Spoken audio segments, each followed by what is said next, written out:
That's you.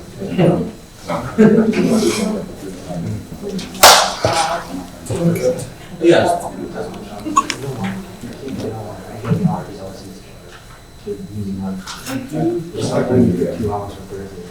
Right side.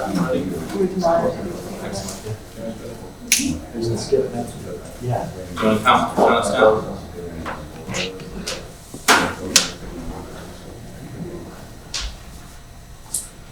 Thank you. Good evening. The hour being after 7:30, it's my high honor and privilege to call the September 16th, 2021 School Committee meeting to order.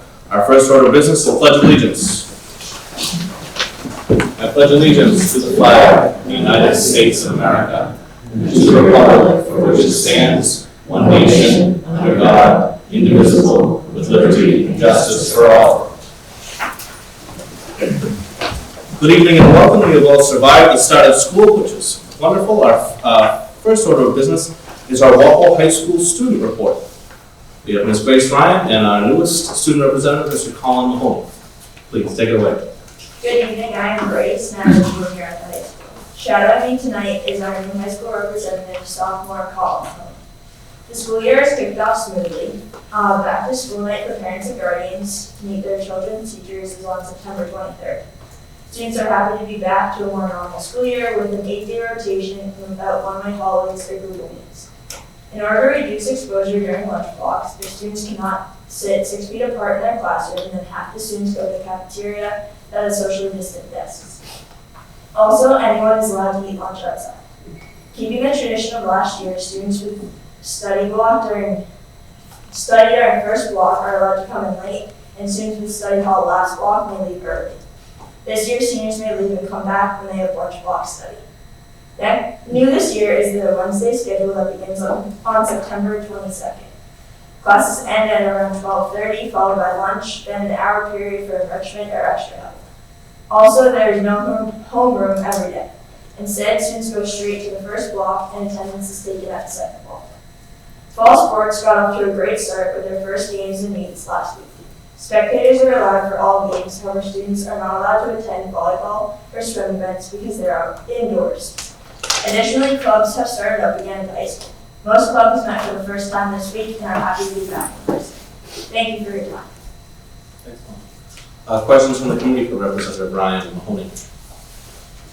I do have one. How do you like that new Wednesday block period? What's the I word? think it's good, especially if you don't have study hall in the first semester or whatever semester you're in at the time. It gives you an opportunity to meet with teachers and to stay after school. Further questions or comments? Seeing none, thank you very much. You're welcome to stay, but we understand there are competing interests for a high school student. Thank you. Thank you very much. Our next item is new business, item number 3. 3-1, opening of school reports. Dr. Gunn, start that discussion on? Sure. Why don't we start with, since you guys will all be sticking around after opening school reports or school improvement plans, why don't we start with the preschool? Julie Martin. Sure. From here? Oh, yeah, up at the. Good evening, everyone. School committee, administration, and student members. Last week, we welcomed 90 students to the preschool, with 3 more on the way next week. And just to put that in perspective, that is 20 more students than we ended last year. We ended with 73 kids last year, so we're starting with 20 more. But it's been a great start to the school year. We were able to have an open house to welcome the students and their parents in. And keeping in mind a lot of our 3-year-olds, this is their first entree into socialization with peers their age.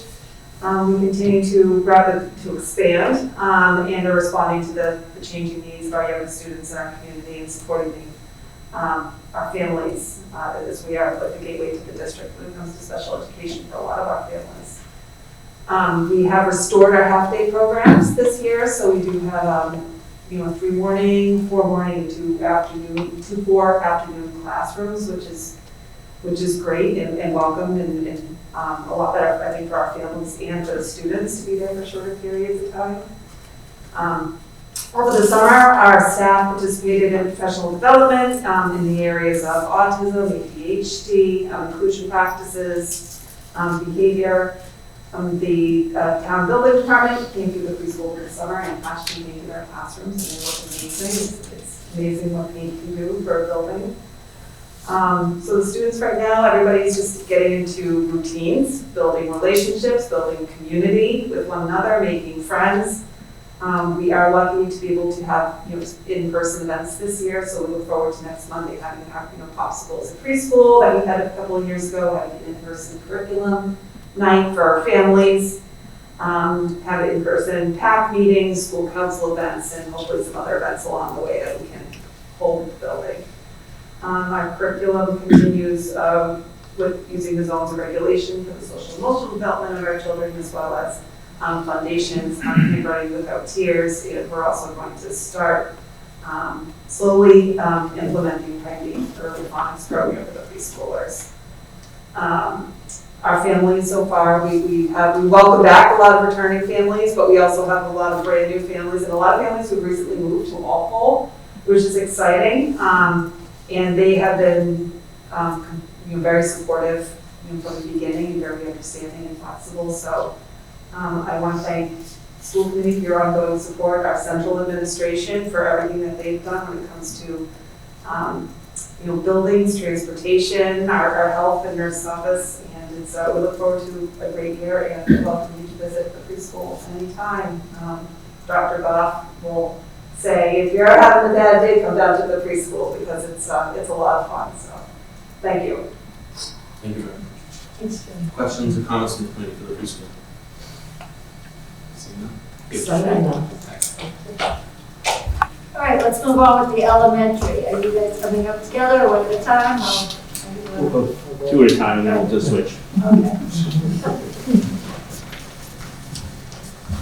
So we have Principal Dearborn from Boyden and Principal Barner from Old Post Road. Yes, good evening. On behalf of the elementary principals, thank you for having us here tonight to share a little bit about our exciting start to the new school year.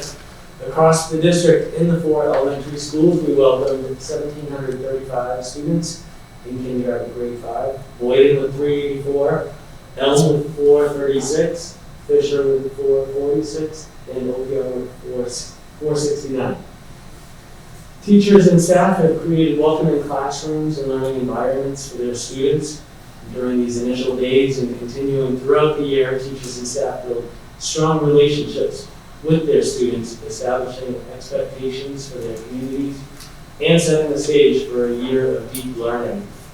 This year, we are also fortunate to have 2 new adjustment counselors added to our elementary staff, resulting in a full-time adjustment counselor and guidance counselor at each school. Our new adjustment counselors are Teresa Colella at OPR and Amy Muldowney at Elm Street School.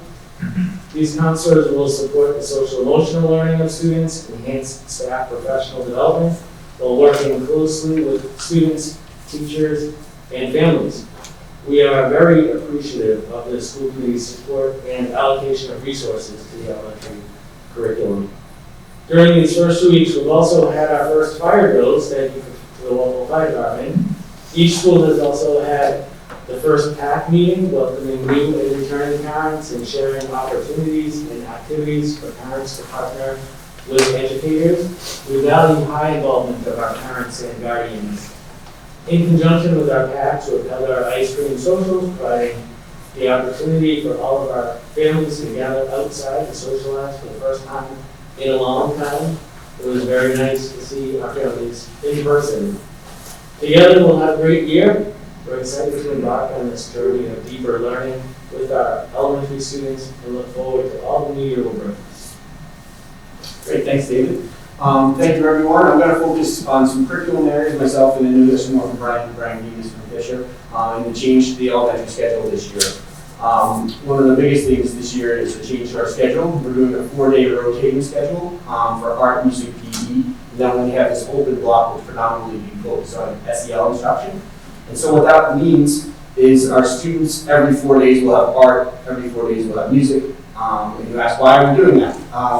This allows for students to not consistently miss that special on a Monday holiday or a Friday early release, so they will ensure that they have that every 4 days. Also allows us to do block scheduling. So grade levels are having the same common planning time. They're able to meet and collaborate with one another. And this also, as David mentioned, the hiring of the counselors allows us to have proactive SEL instruction in our classrooms every 4 days. So the counselors are part of that instruction every 4 days. So with your support of bringing on those counselors has allowed us to be more proactive with that instruction. It's gone really, really well. I think the students have jumped on, but this is new to the adults in their school, so calling it a day 1, 2, 3, and 4, we're getting very used to it, but it's going great. And those proactive, social and emotional lessons are being developed using the curriculum, and the teachers or the counselors will be working together to bring in more CASEL framework lessons into our classrooms. One of the other things that we're doing a lot of focusing on, as well as our counselors and across our curriculum areas, is diversity, equity, and inclusion. We're really looking forward to working with Yesenia Castro in her new role. Dr. Police Warren had great opening remarks to our district. And has really brought us to think about the definition of equity across our schools and in our district. We've done that in our first staff meetings, trying to define that at our schools, and then coming back to leadership to talk a little bit more about it. It's some powerful work, and we're trying to ensure that all students and families feel welcome, that they're all included in the decision-making that's happening across our schools, and that students are seeing themselves in our curriculum and in the instruction each and every day. And that brings us to another curriculum area, social studies, and some of this work was done over the summer, and some of the work will continue to be done during the school year as we align the social studies curriculum to the standards a little bit closer. And this will allow us to develop a scope and sequence similar to math concepts, where we have engaging lessons around literature and online resources. And it'll be great using fiction and nonfiction books. And the literacy in the books that we have will be enhancing social studies as social studies will be enhancing literacy. So we're really looking forward to getting going in that way. And that's the areas that I'm going to talk. Brian's going to talk a little bit more about some particular areas. Thank you. So you have Principal Davis from Fisher and Principal General from Elm Street School. Thank you. Good evening. Very excited to talk about the professional development that the elementary schools will be participating in this year. We're very excited to return to a more typical, more traditional schedule of professional development this year. We will be having 7 early release days for staff training, so we're excited about the additional early release days. We will also have the full day in January. We will be returning to grade level team meetings once a week at each of our schools. We will have curriculum meetings once a month, as well as staff meetings once a month, and we try to provide professional development at those staff meetings and curriculum meetings, of course, as well. So many opportunities for professional development. We will have a heavy focus in the areas of English language arts and math. For English language arts, Shannon Finley continues to do a phenomenal job of leading and learning among our educators at the elementary level. She will be working closely with the teachers to help them implement the reading workshop model in our classroom. And so it's going to be very exciting for the teachers to be able to set up small groups of students in the classroom and personalize the instruction to meet the needs of our students in the classroom, in person, under the coaching of Shannon Finn. And we started this training before the students came, and those first couple of days before in August.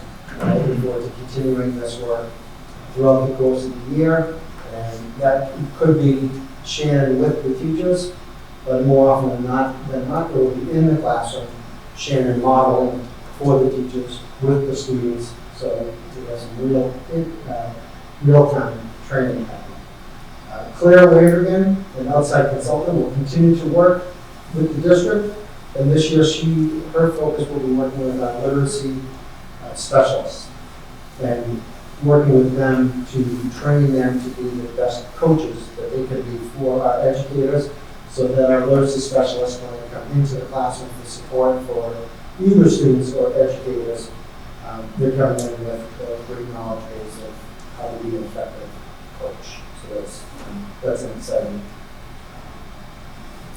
update for us this year. So, along the lines of differentiated instruction and providing that small group instruction for our students is math. So again, we're very happy to be returning to a more traditional school year. We have small groups in the classroom, having differentiated instruction provided to them in the area of math.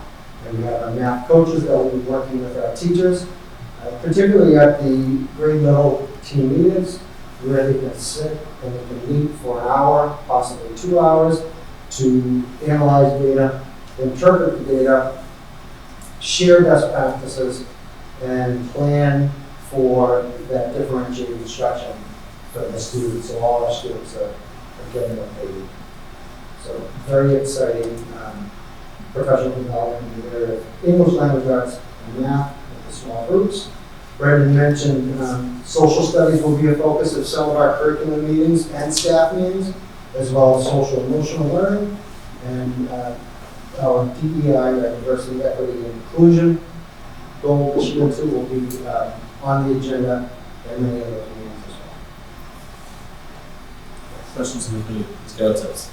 Yeah, so I know Principal Dearborn spoke a little bit about this, but since my daughter's at Fisher, I noticed her teacher had sent home something about how you guys are going to be teaching SWIM lessons or Yes. social emotional learning. I thought that was fantastic. So it's like being treated more formally now, almost like a special. So they were learning some of those lessons before, but now it almost looked like on my schedule it was like an art or something like that. So I thought that was great that there was more emphasis on that. It really stood out to me when I read the teacher's note and said, oh, look, like, this is a real formal plan here. And, we've had a lot of these things in place, so just really putting it into a more formal, like treating it similar to like an art or something like that, I thought was great. And it really, talks about a lot of the things we've been talking about as a community with respect and making sure, we talked about like bullying problems in the past and stuff, and so making sure some of these lessons are really being taught at a young level and formalized like that, I think is fantastic. So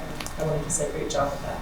And the idea too is that it's not just that 40 minutes and then we go back to, whatever we were doing beforehand, but it's a lesson where it causes the students to reflect and it gives them some work to do in preparation for the next lesson. So it's kind of an ongoing, and it gives the teacher some resources to continue the conversation throughout the course of the day. So it's not just that time during the day. So it's been great. Another piece, I was just going to say another piece about that, with your support and having a full-time adjustment counselor in each building, we're able to do that without those lessons being canceled now. Because if a student does need the support of a counselor, we have a counseling staff in each building, which is really nice because the goal is to build a relationship with all students for the counselors. So that's why we can build those proactive lessons in place now, which has been fantastic. That's great. If you need resources like that, I think it's great that you ask for them because, formalizing this it's a great step forward. So good job. Yeah, I agree with Jen. Obviously, I think it's great that students are seeing their counselors on a more regular basis. But I just a logistical question about the new special schedule because I know that students in the past had library media center time as a special, and so I was just curious now how that is fitting into the students' day or week, or how are they getting that media center time? They're now putting that schedule together, so that's not considered one of the specialists, but it is a time during the week where the students go to the library to check out books and maybe work with the digital learning coach, but the teacher is still with the students. So it's not a specialist like part of the music is. But so that's a separate calendar that is now being filled out. So the students, I know officially they've already started going for those library lessons. And is it a weekly schedule? Like students would have that once in the week? Yes. Thank you. Mr. Ahern. Yeah, just a couple of similar follow-ups. I was wondering if you could outline what one of those lessons that the counselors might do in the class might look like, and what the role of the classroom teacher would play in that, whether they're there or they're exiting for a prep time, and how all that. I think it could be tailored to what the needs are in the classroom. I think the counselors have kind of a bank of topics that they would like to talk about, which would be friendship, how to be a good friend at the elementary level. And then it could be the classroom teacher might pull the counselor aside and say, we're really having some difficulty with this. So that might be the lesson, and then the teacher would most likely stay for that lesson. So that, again, the conversation could continue. But the counselors follow the CASEL framework, so it's a theme based on most frameworks. But at an official school, maybe we take one of our core beliefs and we talk about showing respect, and that's the common lesson. And that can look different at each grade level. Some of the lessons might be to take one of the books from the Multicultural Book Initiative, or one of the diverse book titles that we now have in our library, and just read it and have a discussion. So it's kind of nice in that respect. It's somewhat open-ended and tailored to the needs of the students. Yeah. Is that going to be every week, or is that like definitely built in, or is it just like time available and most of the time? It's scheduled in, and it's the students at some point schools will go twice a week. Right.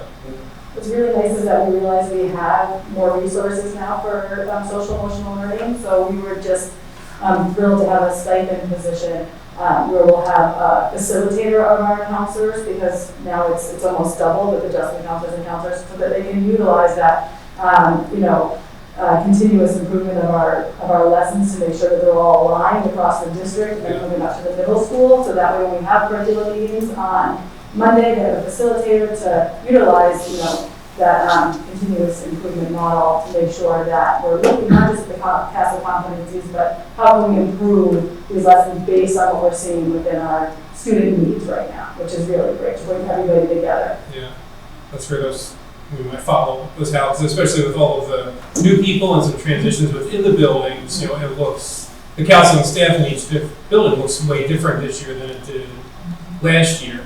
And making sure that they get the support that they need, not that they're just expelling all the support to everybody, but that they can be refreshed as well. That's right. Further questions or comments? Very simple. Yeah. Almost got it. Hold on. So good evening. I'm just here to talk a little bit about facilities with reopening school. So throughout the summer, our custodial staff worked extremely hard cleaning classrooms, cafeterias, auditoriums, stripping and waxing floors, and cleaning rugs. But they also had to continuously work with administration as the DESE guidelines came out at the end of June and then middle of August to always make sure that we're meeting the needs of our students while following our most recent protocols and procedures in place for each building. So that could look like, okay, looks like we're moving to 6 feet between desks in the cafeteria for eating. So they really had to move with us constantly to rearrange furniture and readjust as we get back to more of a traditional year, but still putting those protocols and procedures in place for this school year. So they did it. They happily worked with us to change things and move things on a dime, order materials, and just keep up to speed with everything that's going on.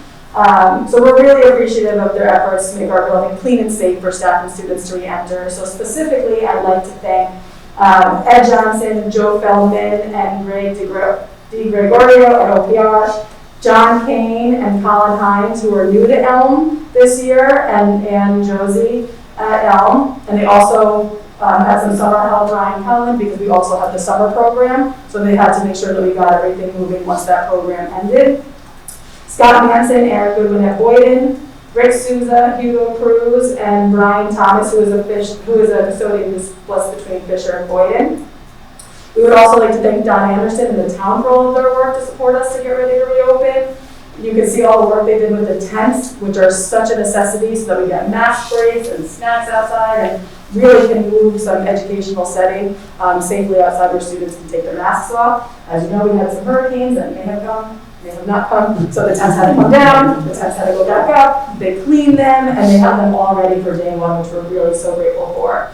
The town also coordinated projects at OPR, a brand new parking lot went in, and also a new seating area out front with benches, tables, and planters for students and staff to enjoy.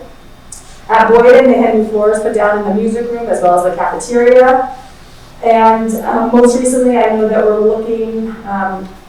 looking forward to possibly having a traffic study done at Elm due to the traffic and safety concerns outside of 27 during arrival and dismissal.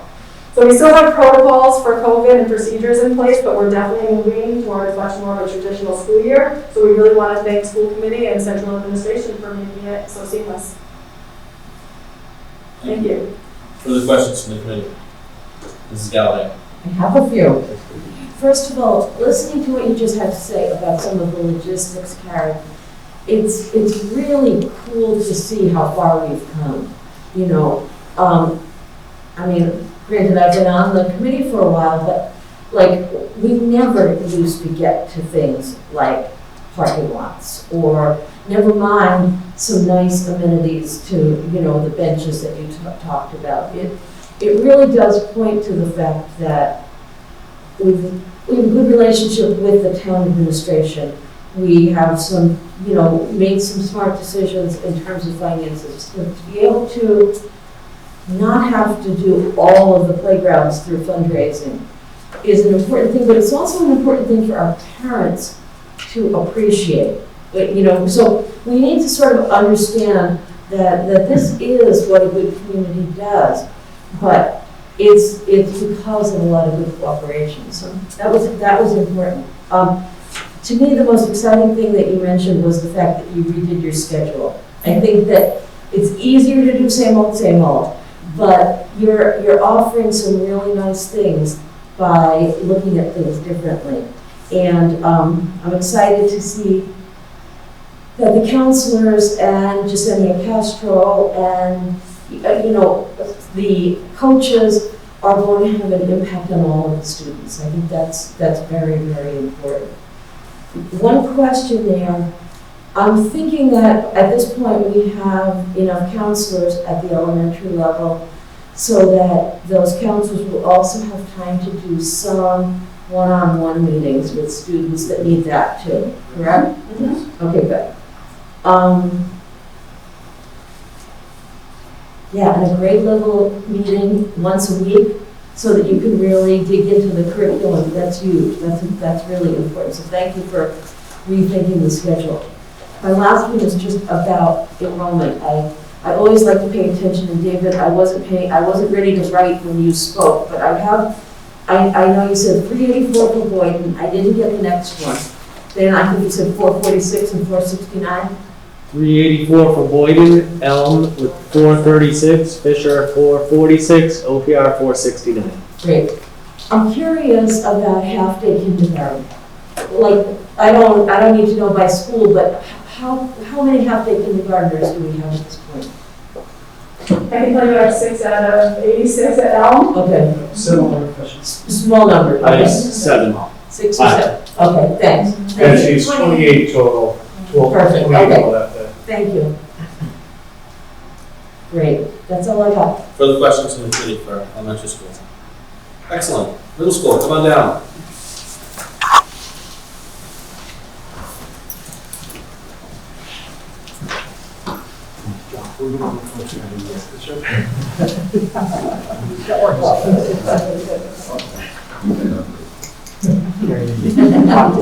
Principal Connor from Bird Middle School, Principal Moore from Johnson Middle School. Take it away. Good evening, members of the school committee, my fellow school administrators, and to the Waffle community. It was another successful start for the middle schools in Waffle, full of energy, excitement, and a somewhat measured return to our normal routines and operations. Mr. Morgan and I, along with our respective staff members, welcome a total of 815 students at Bird Johnson Middle School on September 1st. Our school year started with our summer sneak peek programs, which welcomed nearly 80% of the incoming grade 6 students into their respective school buildings. As always, the program helped ensure a smooth and seamless transition for our newest middle school learners. A highlight of the day, of course, is always teaching students how to use combination locks, which we actually had to do for our grade 7 students this year as well, because we didn't get lockers last year. So 2/3 of our buildings didn't know how to use the combination lock when we started. So we're still working on We that. are still working. So are some of us. Yeah. You're good. We're actually gonna have a competition next week. At Curtis School, they're all gonna, each homeroom is gonna, they're gonna say go, and they're gonna time how long it takes all the kids in the class to unlock their locks. And there will be prizes for winners. We also held an open doors day for each school. This is for any student who wanted to come and get a quick tour of the school, since many of them had not had the chance to move around the building and visit the classrooms as 6th graders. So we had a lot of 7th grade families who came, because those kids, they had seen some of their classes, but they hadn't seen any, like they never moved for math or science or ELA or social studies. So we had a lot of kids show up just for that. Like the other school levels, we had some logistical changes to our operations, so we're back to traditional home rooms, and so there's no more learning pods this year, which was welcomed by everybody, so that students could see other faces throughout the day. Students are using their lockers again, as we mentioned, and they move from class to class, while those teachers get to stay in their assigned classrooms throughout the day and focus their center of operation from their own classroom. And there are some things that are holdovers from last year. We began the year with still having one-way traffic patterns, and the same as the elementary school. Each school has found a creative way to maintain cafeteria social distancing at 6 feet by enlisting either a flex lunch time or a flex lunch location. At JMS, the school year began with our Start with Hello Week. Each day, the students and teachers engage in activities designed to foster positive peer relationships and to encourage the kinds of behaviors that make people feel welcome and included, especially in the school environment. It was a great way to reconnect and to rebuild friendships after a very disappointing year. During our kickoff assemblies at Bird, we spoke with students about ways to be successful for this year. We also recognize the staff who make a difference every day in the lives of the students. We encourage students to have a growth mindset, and we want them to hear that making mistakes is okay, because that's how we all learn. And we let them know perfection is not our goal, but effective progress towards individual success is. We want them all to recognize and appreciate the unique gifts, talents, and experiences that we each bring to the learning community. Our core values play a prominent part in these messages too at BMS. They're asked to demonstrate kindness, respect, family, perseverance, and honesty. By adhering to these values, students and staff can have a prosperous and productive year. At JMS, our building goals for the year focus on reimagining the ways we support our students, both as learners and as people. This process will include professional development and school-based programs committed to examining our practices around student feedback, grading, and assessments, with a focus on measuring actual learning and not just test performance. We are also committed to creating a more comprehensive and structured system of support and interventions that will allow us to make sure that we are able to provide our students exactly what they need when they need it. Lastly, we continue to explore our cultural proficiency both individually and as a whole school community, and to promote diversity, equity, and inclusion for all of our students, parents, and staff members. At BMS this year, we're also examining our instructional and support practices.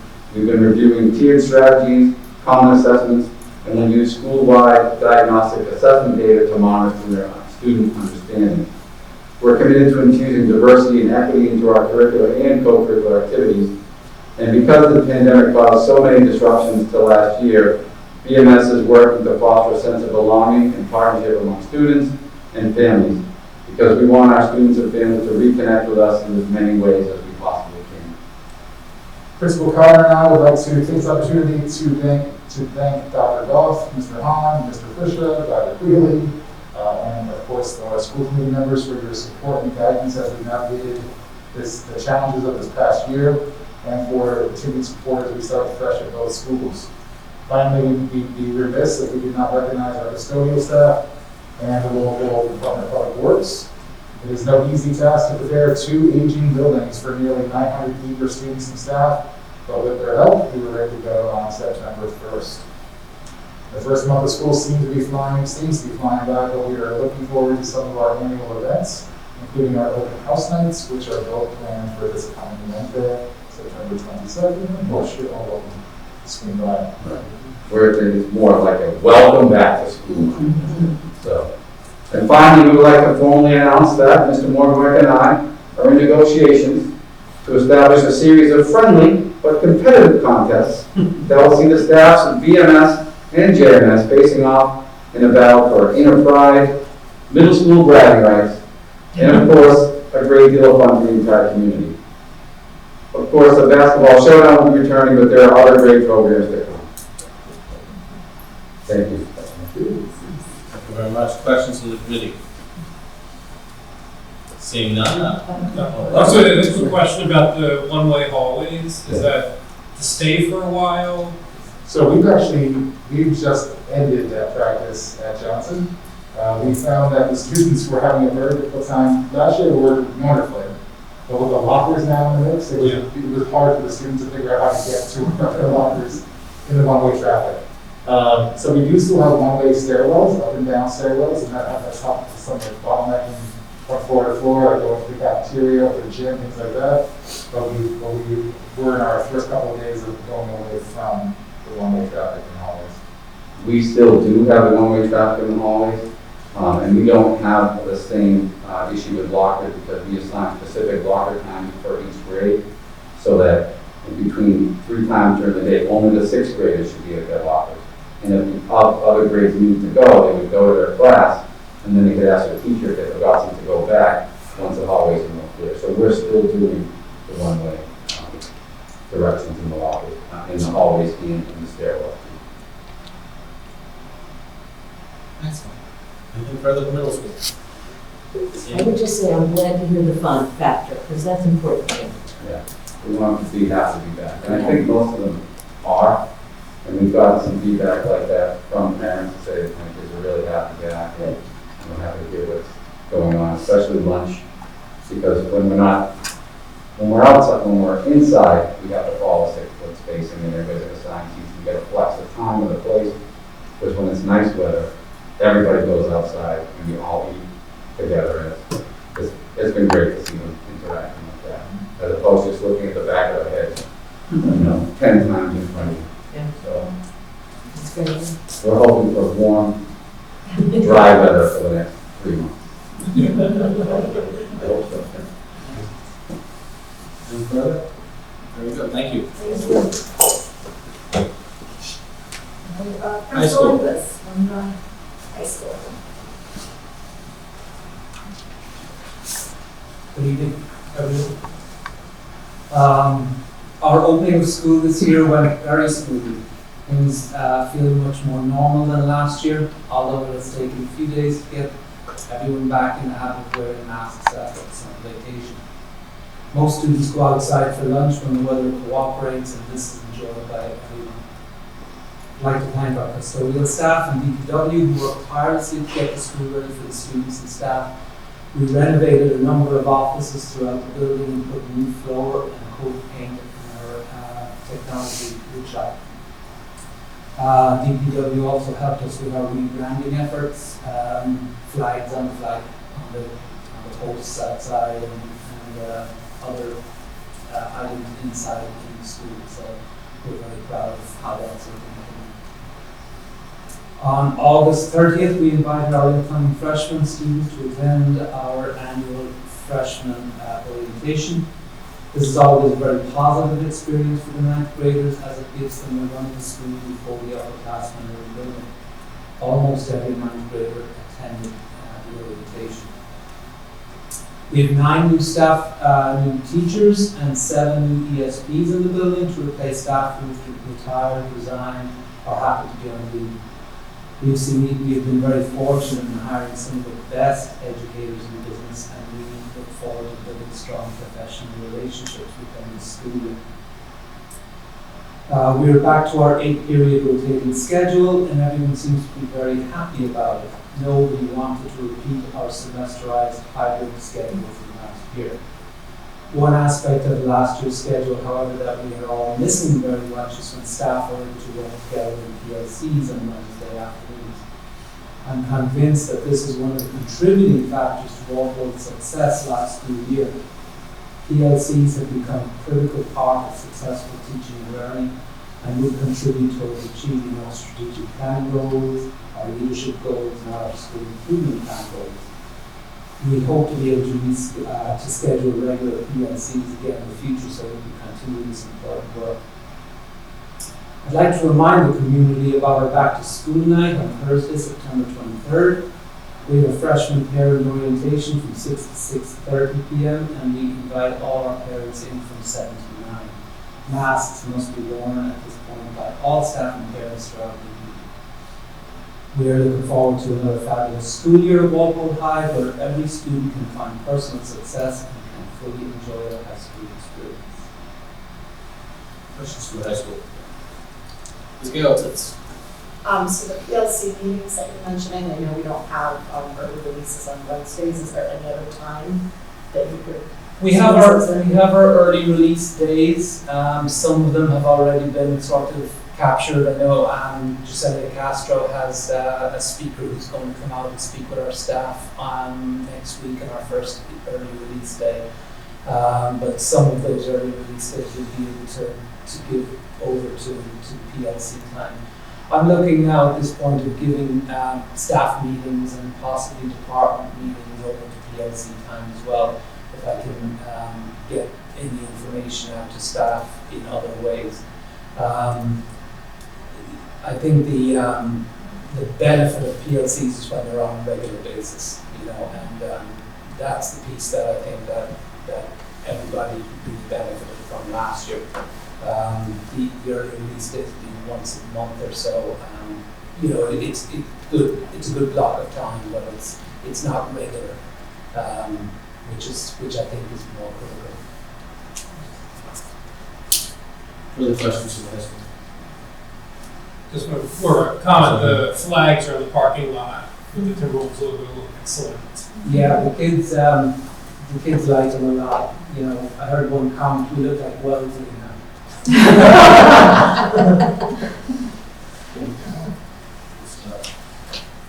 Anything further? Ms. Gallivan.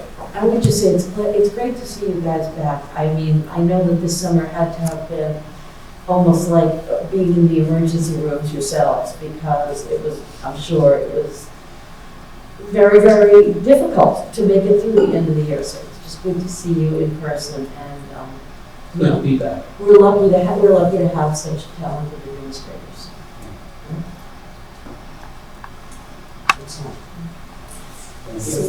Yep, so, Dr. Clearly for special education. Central office, but we can do something this evening. Good evening. So just by way of introduction, I wanted to say that I had the pleasure here at the start of the year to do a live on dismissal a couple of buildings, and it's just great to see the kids back in the buildings. So it was really a nice experience for me. I didn't do that very often, and I did it here at the start of the year, and it was a great experience. I'll touch on a couple of major points with some depth for you. The first being staffing. I am happy to say that in terms of professional staffing, we're fully staffed at this point. We have added some ESPs in certain spots due to growth in particular areas, most notably the preschool and boy VIP program. So we have added ESPs to those programs. It seems like the federal government anticipated this situation.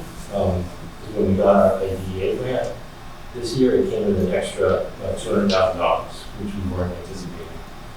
So luckily, those ESPs will be pulled out of that grant as opposed to the original IDEA number. We usually get somewhere in the vicinity of $900,000, but with the added $200,000, we'll be using that for the ESPs that we hired for growth in this specific program. I think we still have 1 to 2 spots to fill, and specifically at Fisher. So we've added a few spots, but there's still one or two left to fill. In terms of the process, I'll touch on a few points of the process.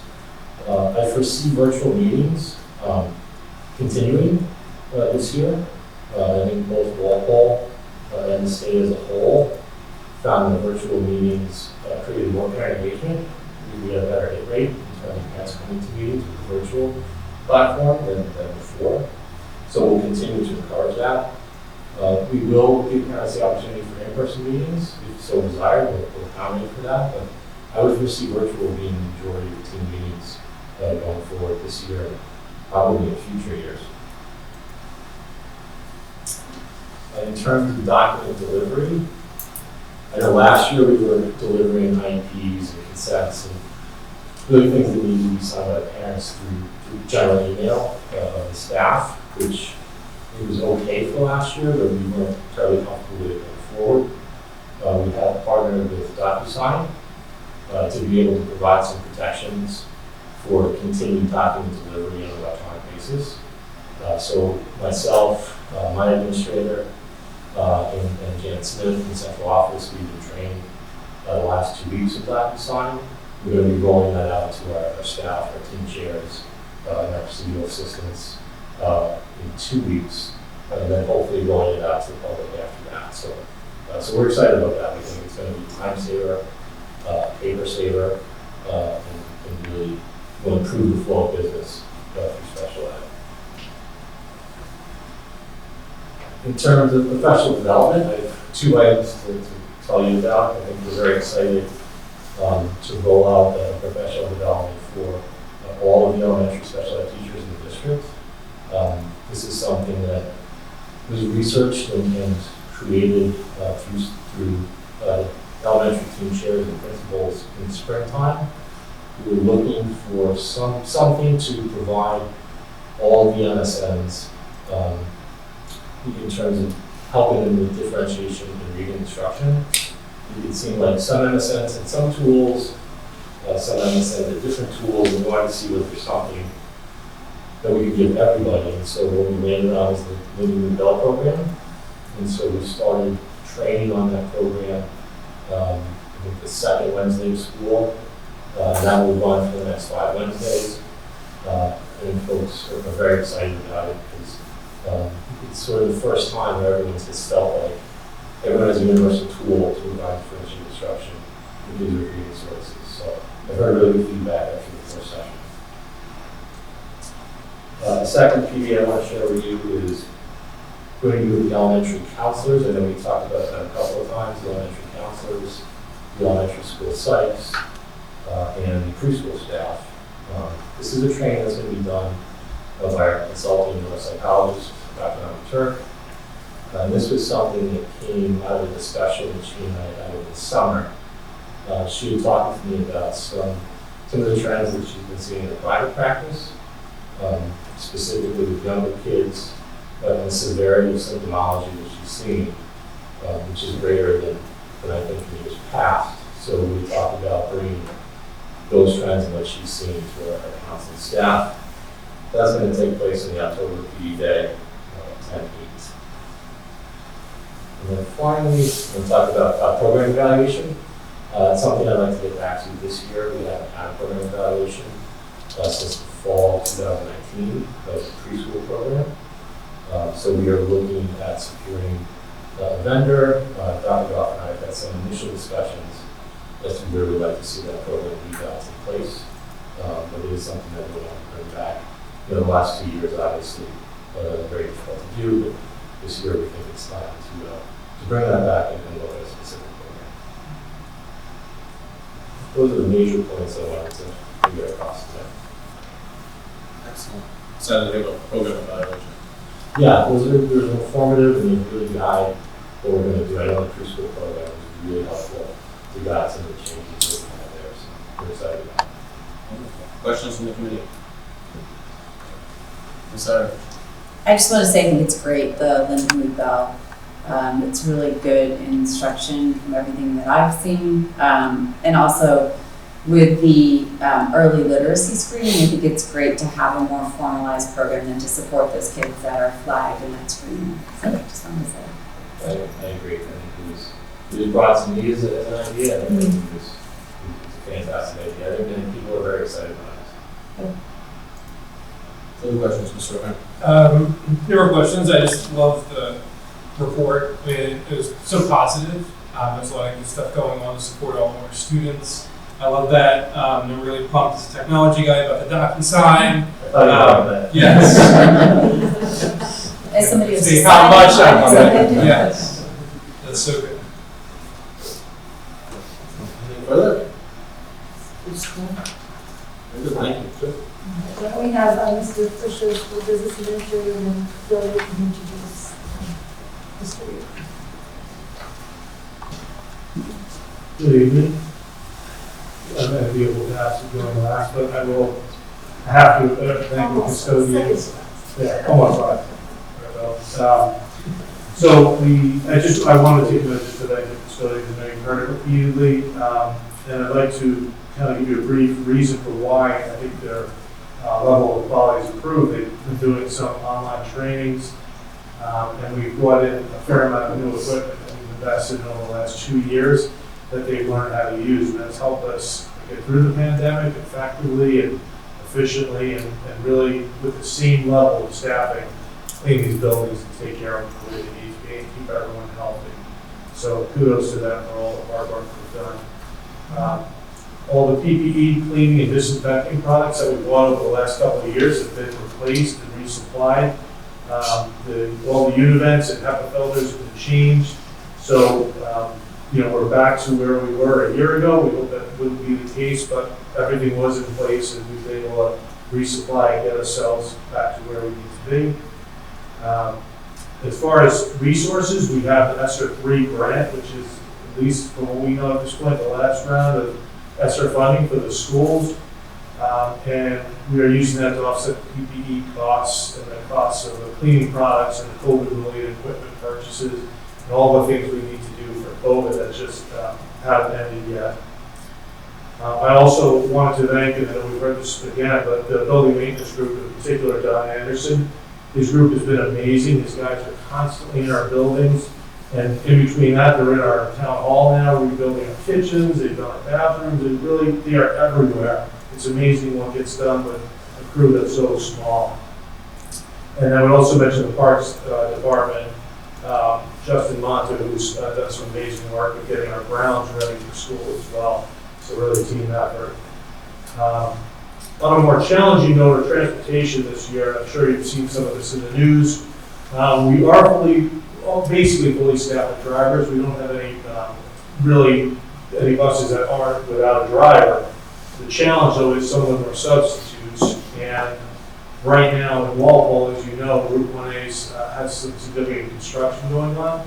So that's holding up a lot of the buses and really causing some delays. Kim Porter has done countless hours of work to try to remedy this, but this is a challenge we've never faced before, and there's only so many options and solutions you can find. So we continue to work with it in hopes that we can get this dialed in a better place, but it's going to be an ongoing challenge. And I don't want to mislead parents into thinking that there's a solution that's coming and it's done. As we come up with solutions, they move down the road further, they change the types of work that they're doing, and the challenges continue. So please be patient and know that the people who need to help are helping as best they can. The school nutrition department is serving breakfast and lunch at all schools once again. All meals are free, again, as they were last year, and we encourage all students to take advantage of the program. And on a very positive note, our extended day program is also up and running, providing care for all of our younger students at 4 elementary schools. And the program is currently at capacity, has some openings at each location, but really reaching capacity. So if anyone is interested in joining the program, I encourage you to join it sooner than later.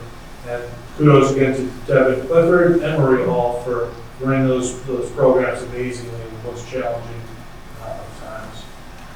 So happy to answer any questions you have. I tried to condense this down. Thank you, Mr. Fisher. Unfortunately, the 1A project is a 4-year hitch, so it's going to be a long, they're going right down the dirt from to the center of town, so it'll be a while. Questions for Mr. Fisher? Mr. Detail. Yes, you mentioned the free breakfast and the lunch program continuing. And I know that there are a lot of logistics involved in keeping the cafeteria appropriately distanced for lunchtime. And I'm just curious how the breakfast program is working. You know, and we're trying to encourage as much participation as possible. At the same time, I don't know that you can have exactly the same protocols in place because it's a changing crowd and it's not, you know, classrooms of children necessarily going together. So any insight you can share about kind of how we sort of balance encouraging as many students as possible to take advantage while also kind of maintaining the distancing that we need to maintain? So it's a priority for us to serve the breakfast, obviously, to make sure every student gets breakfast.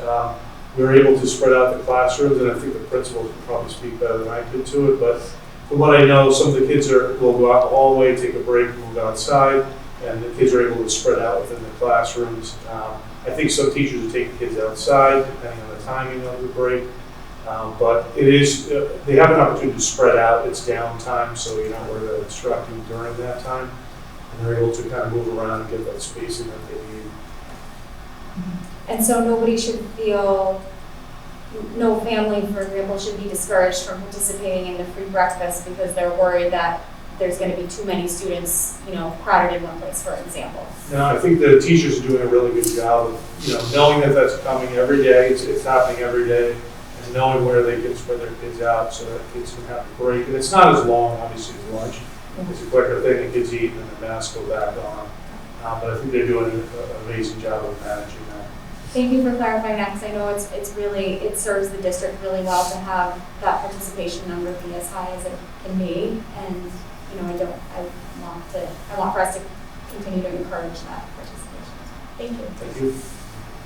Further, Mr. Hunt. Just a follow-up of that, just two other comments I've heard is the consistency of the same offering being given every day, maybe a detractor from consistent participation in the program. And then when the kids get into middle and high school, I've heard that there's just no time, like between you're supposed to get off the bus and then get your stuff and then you have like until the bell rings to eat it, and they're not permitted to bring it to class.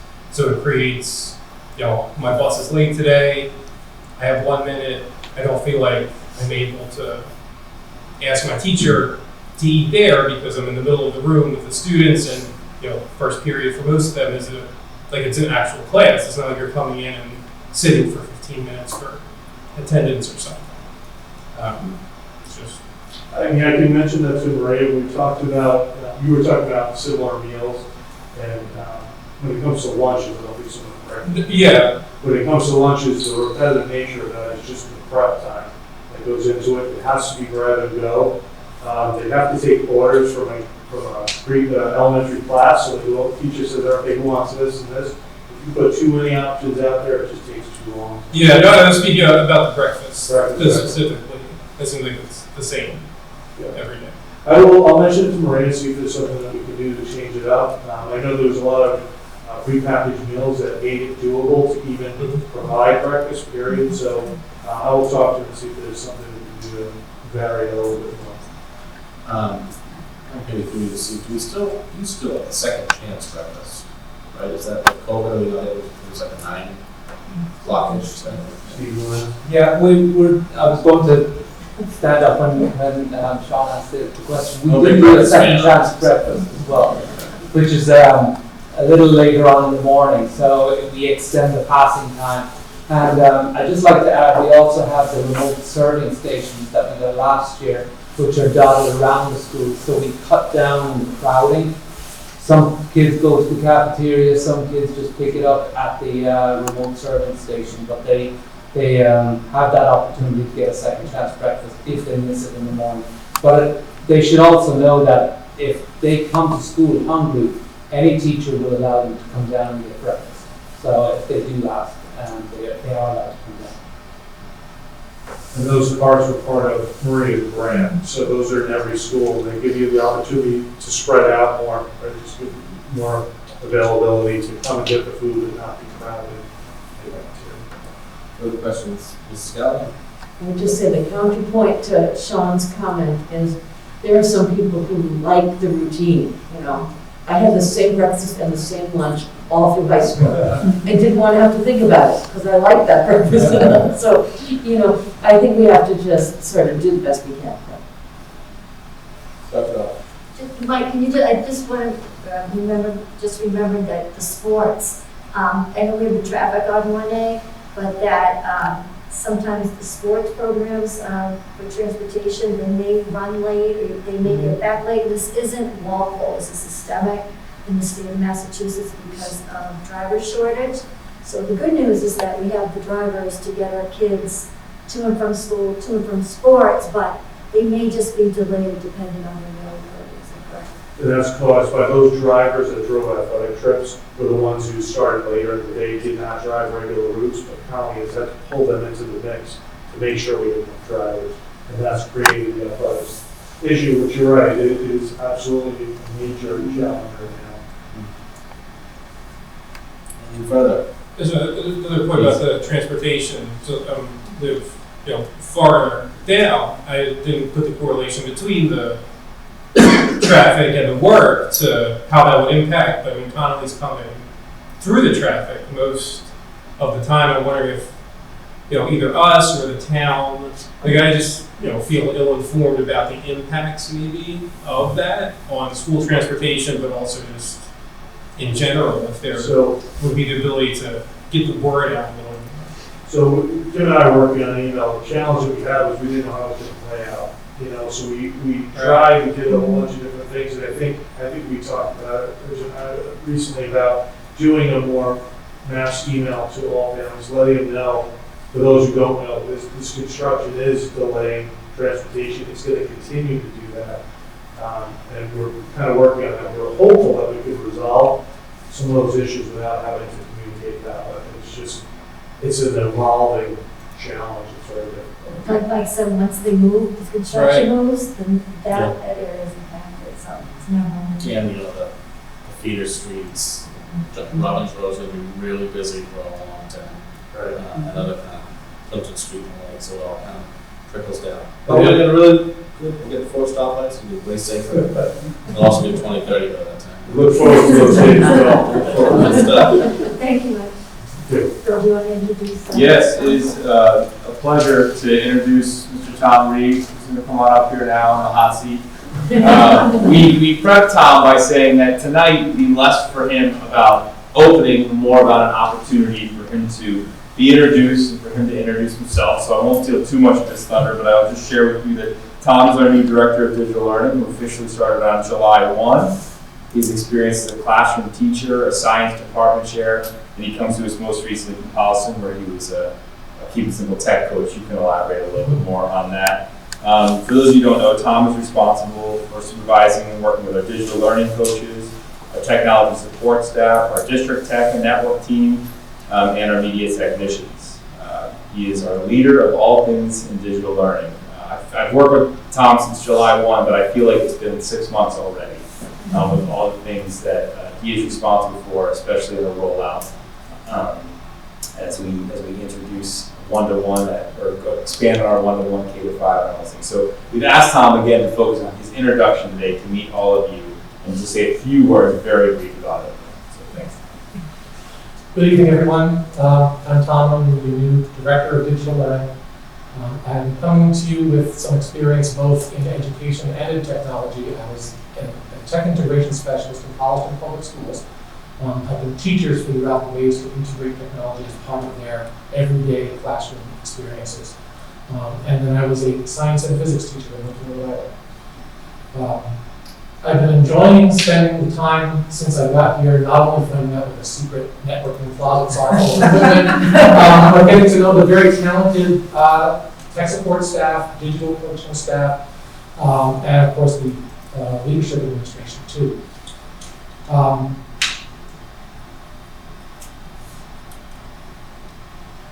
So I think you're going to get to know me pretty well over the next school year.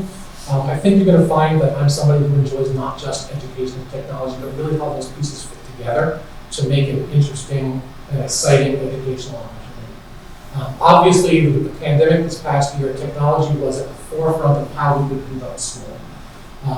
Like it or not, ready or not, technology was a major factor in what we were doing and how we operated. On the other side of that, though, we can say that it's hard to imagine if the pandemic had hit 10 years ago, even 5 years ago. It's hard to imagine how we could have even run a school without the technology. So the technology really opens a lot of doors for us in terms of communication and in terms of amazing tools that we can give our students and our teachers. Now, as we're moving out of the pandemic, I wish we could say we were out, but moving out of the pandemic and back to normal, it's really exciting to be able to see what kinds of tools that we've been using before and during the pandemic we can continue to use as we move forward. I see ed tech as being in this amazing position, but it's going to change the way education works over the next 50 years. And it's exciting to be kind of at the ground floor of that. I guess I can end my little spiel here and say thank you very much for having me here at Walpole, and I'm looking forward to being of service to the school community. Thank you very much. We're very glad to have you and one of my colleagues. It's in your field, so probably there's a ton of questions for you. But, in a very brief time, you've been with us anecdotally, this comeback was that you're doing a very good job. I'm excited about the intersectionality you can bring with digital learning and technology and wider communication. I'm also very excited to know you have a STEM background, which I think will serve you well here. So welcome. Questions, comments from my colleagues? No questions. I know what it's like to sit there. So yeah, welcome. It's great to have you. Thank you. Thank you. Mrs. Galvin. Yeah, I just wanted to say welcome also. And I think you zeroed in on one of the important things. I think one of the best things about Waffle is the people. And I think you already know that you've got great colleagues. So, you know, that I was glad to hear that you sort of were paying attention to that. So, welcome. I think it works out really well for you. Thanks. Thank you very much. Moving on. Yeah. So if I would have unanimous consent to move under item number 3, subsection 3 for school improvement plans, since we have everyone here. Seeing no objection, we move on to school improvement plans. Dr. Goff and Mr. Hahn, would you like to kick it off? Yeah, I can start. Attached to 5 copies, I know this is your first reading for the school improvement plans. I do want to publicly thank the school councils because they're responsible for creating these plans. They're made up of the principal, staff, students at the middle and high school levels, and then also our community members and our parents. And it's really interesting to see some of the community members and parents. You'll see some of these, and I know it's a great time commitment. And a lot of these parents are also on our PACs, the school building committee, finance committee. So we really appreciate them taking the time to be on the school council. Bill, anything to add? No, I was going to actually just share the membership of who makes up, so you did that. Excellent. Just for the application, those who may be watching this after our meeting, generally speaking, documents of large size we take in multiple meetings. We have what's called a first and second reading. Allows the membership and body to digest the dense material before us. But luckily we have our school opening reports. We have all our administrators here. So I think it's a good opportunity for us to bring forward preliminary questions. Since I'm in a very Andy Rooney mood, I'll start. Bird and Johnson Middle School Goal 4, which is to enhance the middle school ELA program by promoting increased opportunities for independent reading and writing, meaningful teacher feedback, differentiation, student-centered instruction, which is tied into District Goal 1. The first action step is the elimination of ELA tracking in grades 7 and 8. And your indicators of accomplishment is analysis of student performance data from various learning groups and in comparison to previous years.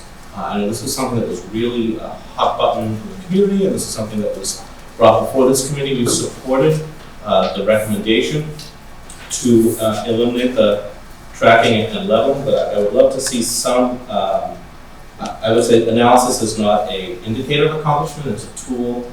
An indicator of accomplishment would be that we don't see any retrenchment, we don't see any core loss or grade loss, or less students going into honors at the high school. So I would just encourage you to maybe reformat the way you present that. And obviously, we as a district and the committee are looking for reports on how you're doing throughout the year.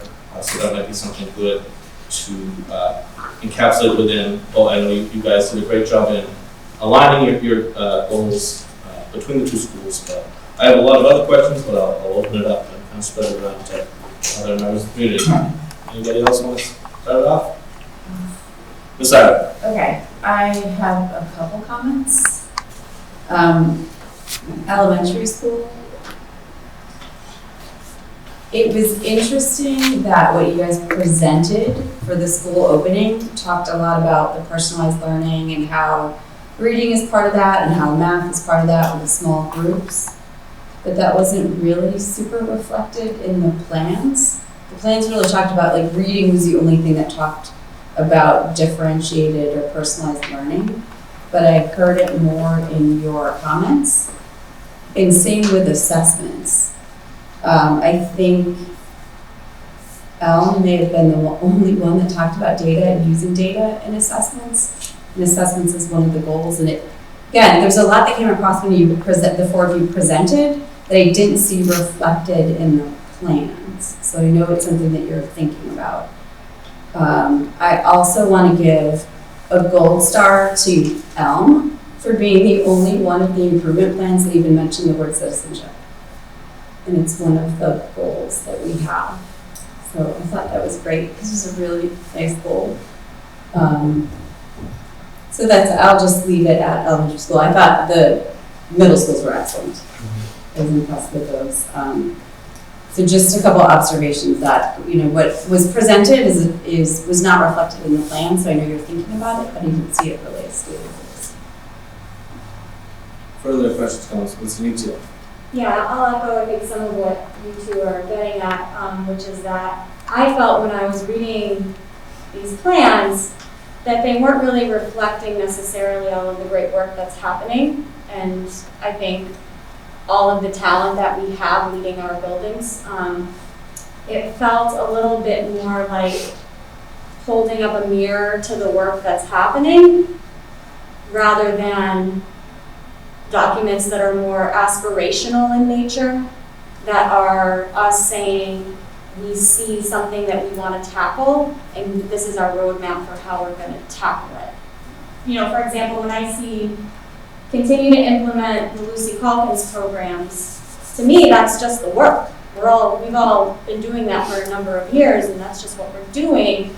To me that doesn't signify an improvement plan. That's just something that we've identified as a district for how we're going to move forward.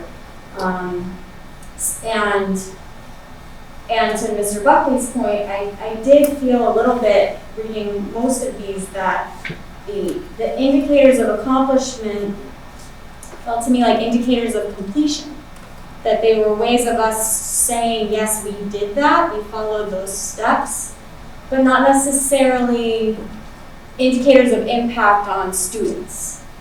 To me, that part was not clear. Like, it wasn't clear to me how a Boyden student or an OPR student or a Fisher student or an Elm student was going to be better off because of the steps we took.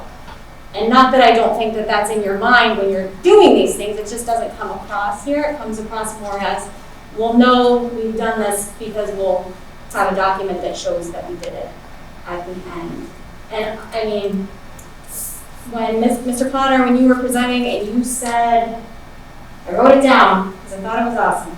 Perfection is not our goal, but effective progress toward individual goals is. I completely agree with you, and in my opinion, that means that nobody's plan should look the same, because the Boyden School and the OPR School and Elm Street and Fisher and Vernon Johnson are not the same. And I think that we trust you all, that you know your students, you know your staff, you know your families, you can read the facts on the ground and figure out how to respond to them. I think there's a certain level of trust that I hope would encourage some some more aspirational thinking reflected in here. And just like Mr. Connor said, you know, perfection's not our goal, and I know certainly if somebody were to put something in a plan and come back in a year and say, hey, that didn't work at all, but now we know it doesn't work, and now here's what we're going to try instead, I don't think that anybody would find fault with the trying. But it's just not evident to me in the documents. Like, I know you're all doing great work, and I know that you want to improve your schools. Just, it's not coming through as clearly and with the passion that I saw when you were all speaking earlier. Any questions? Mrs. Gallivan? I struggled with how to speak tonight because I think that, you know, this is the beginning of the school year. Last year was extremely difficult, and we have some absolutely tremendous administrators here.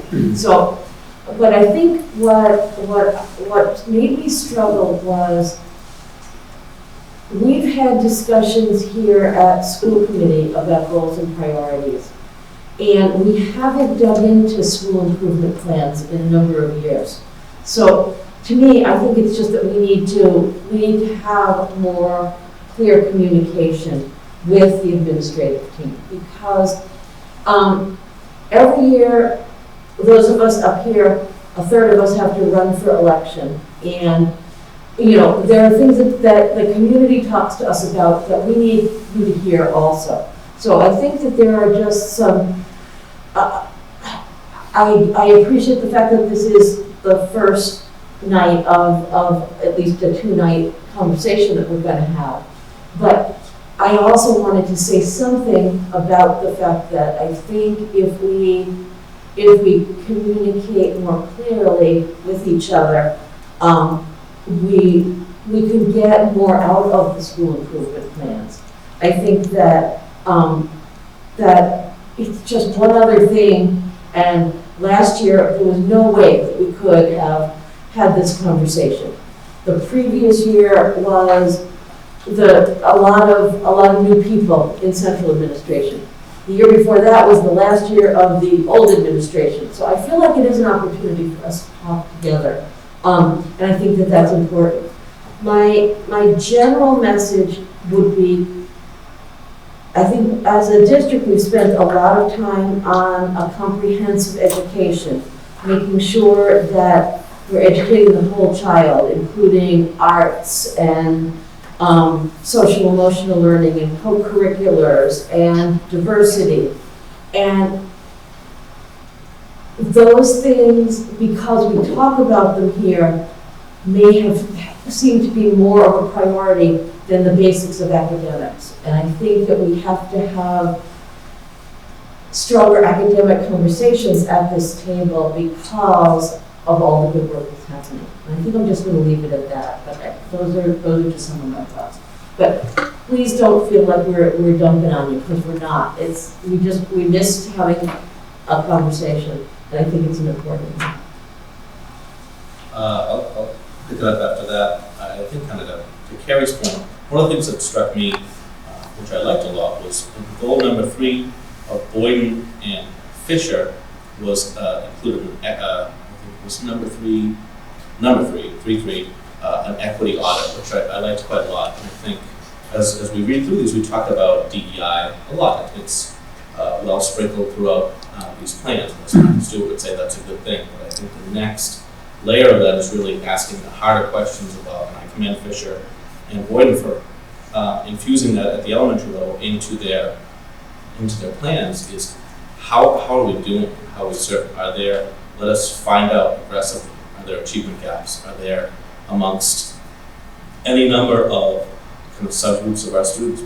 Those who are talent, those who are students of color, those who have IEPs. And I think that is kind of Carrie's point about being aspirational and thinking in a wider way. I think that's the direction, something that takes off for me. I also want to point out, just because I have Boyd in front of me, on goal number 4, objective number 1 to provide a safe and up-to-date school environment to all members of the Boyden School. I think when we talk about improvement, physical plant, the improvement itself is something really important. And what we've learned, Mr. Fisher can tell you, his work with Donnie Anderson, codifying those needs in as many places as you can is imperative. So I think about Old Post Road. You have 2 mobile classrooms, right, that are kind of still attached to your building that were not aren't fully part of the superstructure per se. That would be something I think like you may want to include going forward. I think as a body, we're excited probably in January to call upon you in our 3rd day of public hearings to really have a serious capital discussion. I think those just in goal 4 of we really talk about improve the outside facilities to enhance the students' experience. I would encourage you to start thinking about, nobody knows, you and your custodians know these buildings better than anyone in this community. And I think that that's a piece of knowledge that you can put to the fore. Moving to the high school, I really liked the, you have a goal and an action step around the AP matter and reimagining the way in which we encourage students to really strive and maybe bring, kind of breaking down some of the barriers and the old ways of thinking about how you go to whatever classroom you're in. So I thought that was strong, and I would encourage you to maybe think about that in an even broader way and codify it. Again, because we talk about diversity and data throughout this, codify the fact that we want to look at perhaps how subgroups of our students, how they, with data, are approaching and how we're encouraging them to approach advanced placement courses. Keep asking questions. So further questions from Sean Gibbon? You'll go first, Carrie. Just a real quick comment. I know I said that I do think people's plans should look the same, but I do think it would be helpful if there was a bit of standardized formatting going forward. Just, it's tricky to know where the meat is when everyone's looks a little bit different. Sean? Yeah, just following up off of kind of what Bill was talking about the physical plant and the actual buildings. We kind of rely on, and the community relies on the school councils to be able to provide for the needs of the school through the plan. Like playgrounds, like what's this as a playground, what's missing in the building, like are all students of all needs able? Is there a room that needs to be created for students that might have more significant needs? Like is spacing available for that? Is the full representation of our community in the school council plans? I love how they are all aligned to the district goals. Put a lot of work into the curriculum work and the things that Bridget and Bill roll out, and the initiatives are, and he was already saying, those things are already in process, and a lot of the goals show, that you're aligning with that process, but I don't know, it just doesn't seem like the feedback is robust or imaginative, like just leading us into the future. And I feel like it was a tough time to meet with parents last year, but just the wording or the thoughts or ideas that would come from the parent community aren't necessarily represented in the plans. Like the plans are great, they're well structured, there's a lot of great academic information in there, curriculum knowledge, but I would be curious what the feedback of the parent community is on the plan and whether that represents what they see and what their students see in their buildings as the pressing needs. I did have just 2 comments on the high school plan, specific goals 2 and 3. I thought were especially excellent after conversations we've had over the course of last year with reigniting an emphasis on data, looking at benchmark data and other things to be able to inform instruction. That was excellent. And then Bill pointed out the 3 about encouraging students, and I think that the heart of it is really creating an atmosphere where all of our students can achieve and they feel supported to get to the next level and understand that academic achievement is something that they all have access to. Some kids are going to need additional supports to get there, but just knowing that that is part of the school day and part of the school year is an important thing. And then on the OPR plan, I appreciated recognizing that communication that, was one of the, the needs that wasn't repeated among the different districts. That communication was important in the way that you laid out the different tools that you were going to use in the path to get there. I thought that was very school specific, and more of an example of what, I anticipated to see. Further, excellent. One of the things to kind of disagree with Carrie, or maybe not, I'm always fascinated. Most of these projects began with our district mission statement and our goals. It always just, it kind of tickles me that we have 4 elementary schools, and like our intrinsic and core values are the same, right? We believe in the indelible dignity of all of our students. We believe in their ability to learn. We want them all to access the curriculum. But like we have 4 slightly different swim and sail and a bunch of acronyms. I think perhaps that's something we should think about, where we have a district plan that is overarching, we have mission statements that are overarching, we have 4 sets of things that say the same thing basically, just in different jumbled ways. So perhaps through PLCs like it, or your planning, you could kind of standardize the kind of core values and thoughts we bring forward. The other thing I did notice in Old Post was the only document, if memory serves, that had kind of any sort of data tables in it. I thought that was kind of cool. I don't know really if the school improvement plan is the place to discuss class size. That's more of a kind of district-wide planning thing, but I get it was a collaborative effort. But I think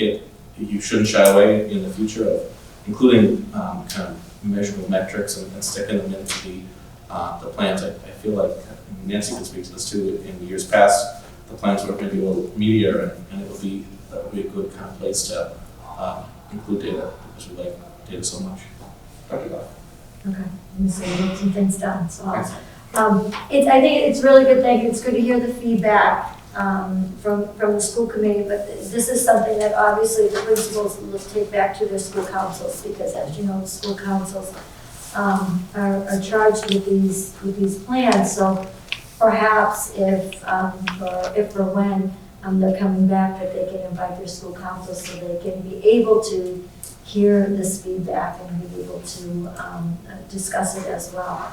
I think in terms, I think someone mentioned the equity audit. When we have the school improvement plans, and you'll also see that we'll have our LC goals, which Bill and I will talk about in the workshop. And part of that in terms of the equity audit is to take a look at attendance data, discipline data, really disaggregate that. And we're looking at that, and we have action steps in the month of September that we're looking to accomplish, and at each LC meeting. And then after that, determine what goals we're going to hit in October, keeping data on that so we can be able to come back to school committee. So we'll talk about a little bit more about that at our workshop. Carrie, it's interesting that you say that, because there is, when looking at the indicators of accomplishment, is looking at the difference between output and outcome, right?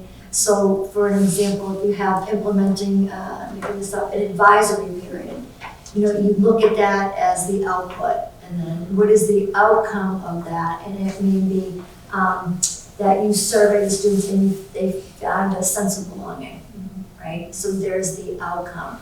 So, and I think that comes with training, that comes with PD, that comes with working with our school councils on, how do you gauge the difference between output and outcome? Because I think we do it a lot. I think I do it a lot, in our goals, and we look at our LC goals, and we think about this week, looking at our LC goals. Okay, do we have more output or outcome in it? And how do we get to the place of more outcome? And then, finally, just when you were talking about the overarching, I do agree. I like having, possibly an overarching district, core values, while maintaining, the authenticity of the individual schools. And I do have an activity that we can run in the school committee workshop to really start that process. Further questions or comments? Mrs. Gallagher? Yeah, just on that last point, I don't like the idea of doing away with the individual school. So just keep that in mind, that there's some different opinions up here. Because I think staff members, students, people have bought into we swim at Fisher and we soar at Elm and so I think that those things are important, but it might make sense for us, including all the administrators, to come up with district goals. And then, because then you can say to children at all ages, well, yeah, we're talking about, tell me what one of those SWIM stands for. Show respect. Show respect, okay. And that's also the same thing that we mean when we're talking about another word that sounds like respect. So, we can tie it together. And I just think that with the people that we have on staff right now, we have a tremendous opportunity in this district. And I think that, it's an exciting time for local. So, I hope that this doesn't feel like we rained on your parade, because you guys are doing a great job. Can I ask a question as well? Yes. Just to get a better sense from the committee. So when you guys take a look at the indicators of accomplishment, you did the idea of output versus outcome, and certainly I think aspirational is absolutely where we should all be achieving. I think that's well said and well received. One of the things that I do want to ask about is some of these things are, some of the goals here, not just our school improvement goals, but you might find in our leadership goals, you might find in our strategic plan, there might be in developing stages. And so one of the things that I think helps us when we are seeking indicators of accomplishment, and I think the word's very fair that you use, so I'll repeat it, some of them are like completion goals, and I do think ultimately everything we do and everything these guys do is in the interest of learning. And if what we're doing is not achieving learning, well, then that's a problem. But I would love, and it doesn't have to be now, some more feedback on some of that so that we can align our indicators of accomplishment to meet, your thoughts and your needs and your desires, and so that they're fairly aspirational. I think a lot about our teachers who have to create professional practice goals and student learning goals. We all do, not just our teachers. And we say to them often that your professional practice goal, your indicator of success, can be what you accomplish as a professional. It might be to get a second degree. It might be to finish that graduate program. It might be to develop a UBD curriculum. All those things will improve student learning, but it's the completion of the professional's work that we're seeking. Student learning goal, evidence must be rooted in the growth of students. And there's no wiggle room around that. And we all know that and work at. Those are the harder ones to write. And so I think it's fair to consider how we can have some of our indicators of accomplishment be more aspirational, be more rooted in student learning.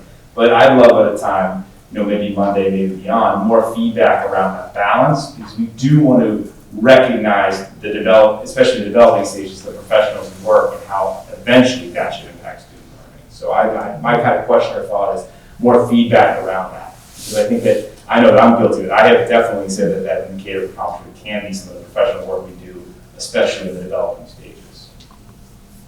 Thank you. Ms. Nuzio. To that point, Bill, another thing that seemed pretty consistent in the plans was start dates of September 2021, end dates of June 2022, which is that's a tight timeline for some of this work, and perhaps some of it gets done in the span of 4 months, and some of it gets done over the course of 3 years. Sure. And I think that it would be worth exploring, how do we denote some of that a little bit?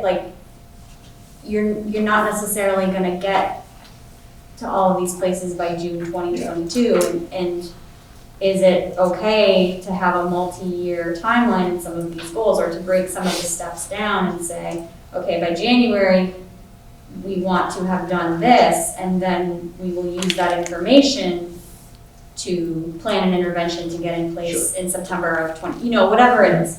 That might help us feel a little bit more, a little bit less constrained by the timeline of the school year, because the work doesn't always follow that nice pattern of starting in September and ending in June.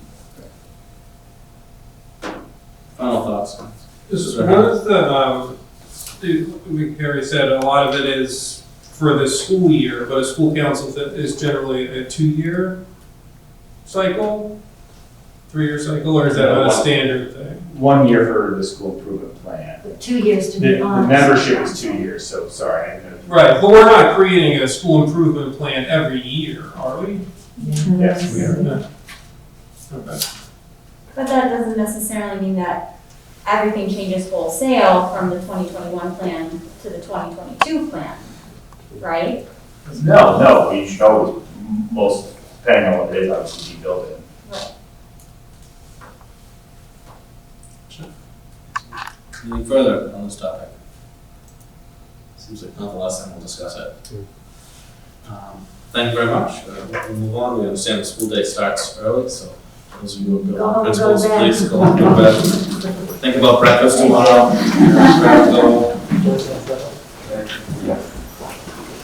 Thank you. Our next order of business under item number 3 is the Master Plan Steering Committee reappointment. I'll take this. So every 10 years, our town creates a master plan. The last time, obviously 10 years ago. And in the production of this plan, the planning board is the sort of governing board in town that is responsible for its production. It seeks to create a body that has a number of different stakeholders on it, planning board, recreation committee, trail, sewer, water, select board.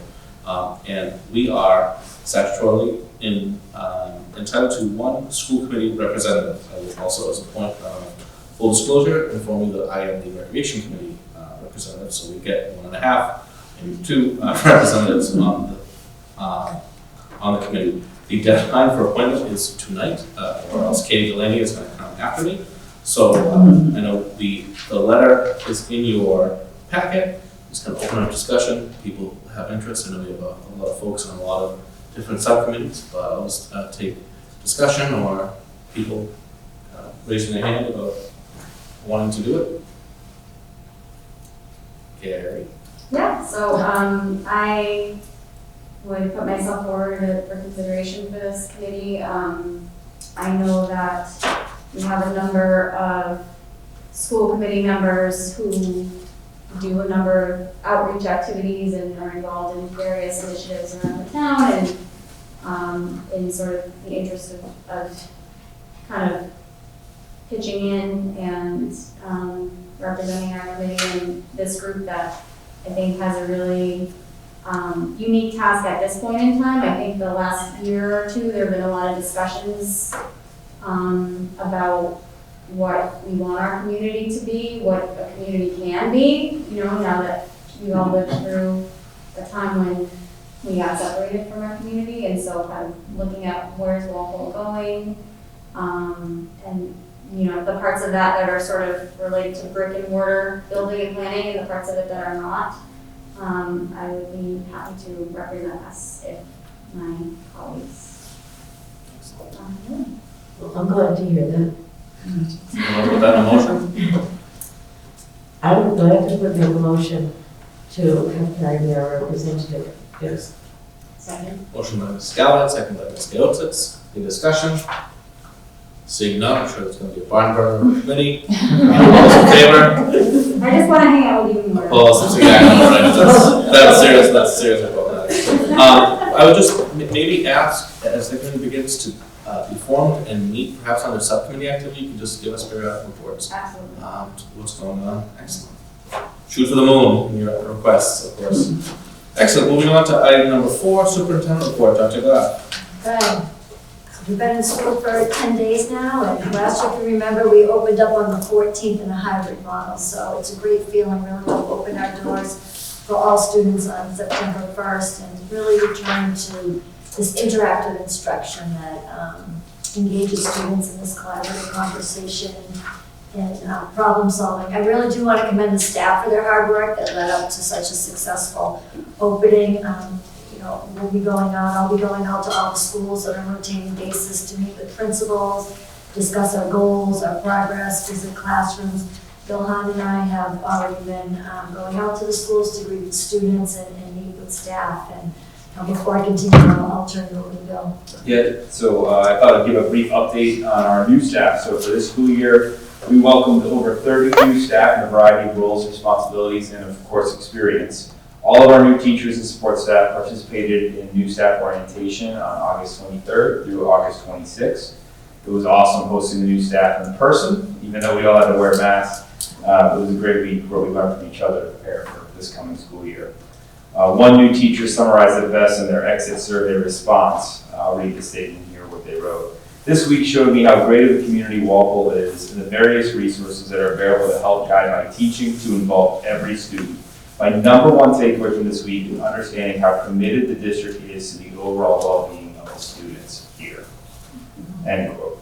I'd like to make a special thanks to all the presenters that participated throughout the week, especially Tom Reeves and Hafsari Rowan, who presented on Waffle Public School Technology, Bailey Ty and Jacinia Castro, who presented on cultural proficiency, Jill Masterson and John O'Leary, who presented on MTSS and UDL, Officer Hart from the Walpole Police Department for their awesome ALICE training, Sarah Scales in her presentation on SEL and bullying prevention, Mike Donahue in his presentation on universal backwards design, Dave Cuzzy, Kate Bacon, and Kathy Vitazio in their presentation on the Massachusetts Teachers Association and the Walpole Teachers Union, Maria Hall and her entire staff for hosting an incredible luncheon, which we weren't able to do last year, and finally Kathy Mortali for her presentation on evaluation protocol, professional development, support, course reimbursement, and HR services. It was a busy week, but I'm truly grateful for the contribution to all our presenters and of course the investment from our new staff. It was exciting, and I'm really looking forward to see what they bring this year and many years following. Thank you. Thanks, Bill. You get the fun part, I get cold. You ready? Just to give you some information about some case counts, close contacts, and again, I just want to commend our nurses. They're really doing yeoman's work, especially doing it with the test and stay program. They're very busy. I'll be updating the COVID dashboard every weekend, so you'll see that. Just go to the 2021, 22. And I'll do that every weekend, and it'll run, the positive cases from Sunday to Saturday. It's just I get them all in, and it's easier for me. I can do it on Saturday night and make sure everything's counted. So it'll be Saturday to Sunday. Last week, due to school starting on Wednesday, so the COVID dashboard reflects 9/1 to 9/11. So I just included the first few days of school. And we had, from 9/1 to 9/11, we had 10 cases, 10 positive cases. So the next one will reflect 9/12 to 9/18. So again, so far, we've had, so far this week, we've had 5 positive cases in the district. The principals will send notices, but they'll be sending the notices home twice a week. So you won't be getting one, every single day. So we're going to do it twice a week. Additionally, cases will continue to be reported to the Department of Elementary and Secondary Education. DESE will report out cases from, they do Thursday to Wednesday after 5 p.m. So the public reporting will be released each Thursday evening. Any cases reported to I report to DESE after 5 will be included for the following week. DESE reported cases did not begin until September 13th. We decided that we were going to start them the first day of school. And DESE, we only reported that they only wanted the reporting for this week for Monday, Tuesday, and Wednesday. So that's why people might see a discrepancy. Kathy Garvin, district nurse leader, did share the student vaccination status. At the high school, 69.7% are fully vaccinated. However, another 7% will have received their first dose. So as long as they get their second dose, we should be up to 77%. So we're looking at if there's about. We're thinking about approximate, and these are approximate, 20 more students. Then when you look at the overall number, that would put us up to 80%. She wanted to point out that some numbers can fluctuate a bit due to the fact that the SNAP, which is the reporting program, runs reports based on students active on the date. So for example, if students withdrew in the last 2 weeks, then they're not counted. And then in other instances, when new students enroll, so that might fluctuate your vaccination rates a little bit. But we're confident that in the next couple of weeks, our enrollments and withdrawals should stabilize because we're still getting enrollments. And then that'll be able to stabilize, but it shouldn't make too much of a difference.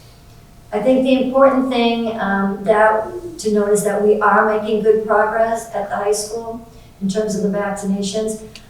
We will reach a saturation point where families will choose not to have their children vaccinated, but we don't think we're there yet. Nurse Leader Garvin saw some recent first doses from last week, which was great. And these numbers include all entries vaccines that were present in the MISS, which stands for the Massachusetts Immunization System, as of Tuesday. Compared to the town, 69% of our residents are vaccinated as of September 10th, and the positivity rate is 2.61%. Test and stay is up and running. We have a very high participation rate. We've had 88 close contacts thus far. The majority of those 88 signed up for test and stay, so they were able to get right back into the classroom. So it's good news that we're keeping our students in school. And sometimes parents may not have or just didn't know how to set up for the test and stay. And then as soon as they were called that their child was a close contact, they asked how to enroll in test and stay, and they were enrolled. So it's good. We're keeping kids in school, and that is the aim. In total enrollment thus far, according to X2, we have 3,807 students.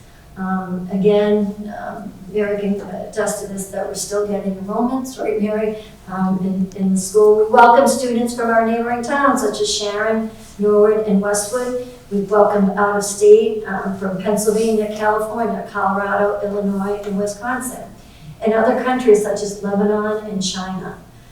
So it's pretty impressive to see our enrollments. Class sizes at the elementary school are looking good. Class averages, they range from anywhere from 20 to 24 in the elementary school. I know Nancy, you asked about kindergarten. Those classes range, anywhere from 17 to 18 to 19 students, right where they should be. The current numbers stand at 244 full day, and as Mike mentioned, approximately 28 half day. They may shift slightly, but this is an approximation at this point. And we do have I know some people ask, we have families that are at reduced tuition. We have approximately 8 families right now at reduced tuition. So as the year goes on, we'll see how that levels out. And then I know principals do reach out to families who are part-time to see if they want to become fully enrolled in kindergarten. So they'll do that this month. Also, just a reminder, I'll mention this next time, but October 1st, that the Fales Leeds Rogers and Brady Scholarship application will be available. And the application, when it goes on, will be available on our district website. And I'll give out information on that. We did send out a family survey for our ESSER funds. Just because we need to ask our families and get their feedback of how to spend the money. So everybody got that, not only our families, but we sent it to stakeholders everywhere in the district, just to collect that feedback. That survey is due tomorrow. I'll send another quick reminder out in my notes tomorrow. And mark your calendars, next Friday, September 24th, from 8:30 a.m. to 9:45 a.m. at the Waffle High School track, backed by popular demand, Walk with the Supers. So we will be out there to promote community engagement and wellness, so come for a portion, stay from the entire time. It's open to all community members too. What was the time? It's from 8:30 to 9:45. We'll stay longer. If anyone comes out at 9:45, we'll walk a couple more laps. We will.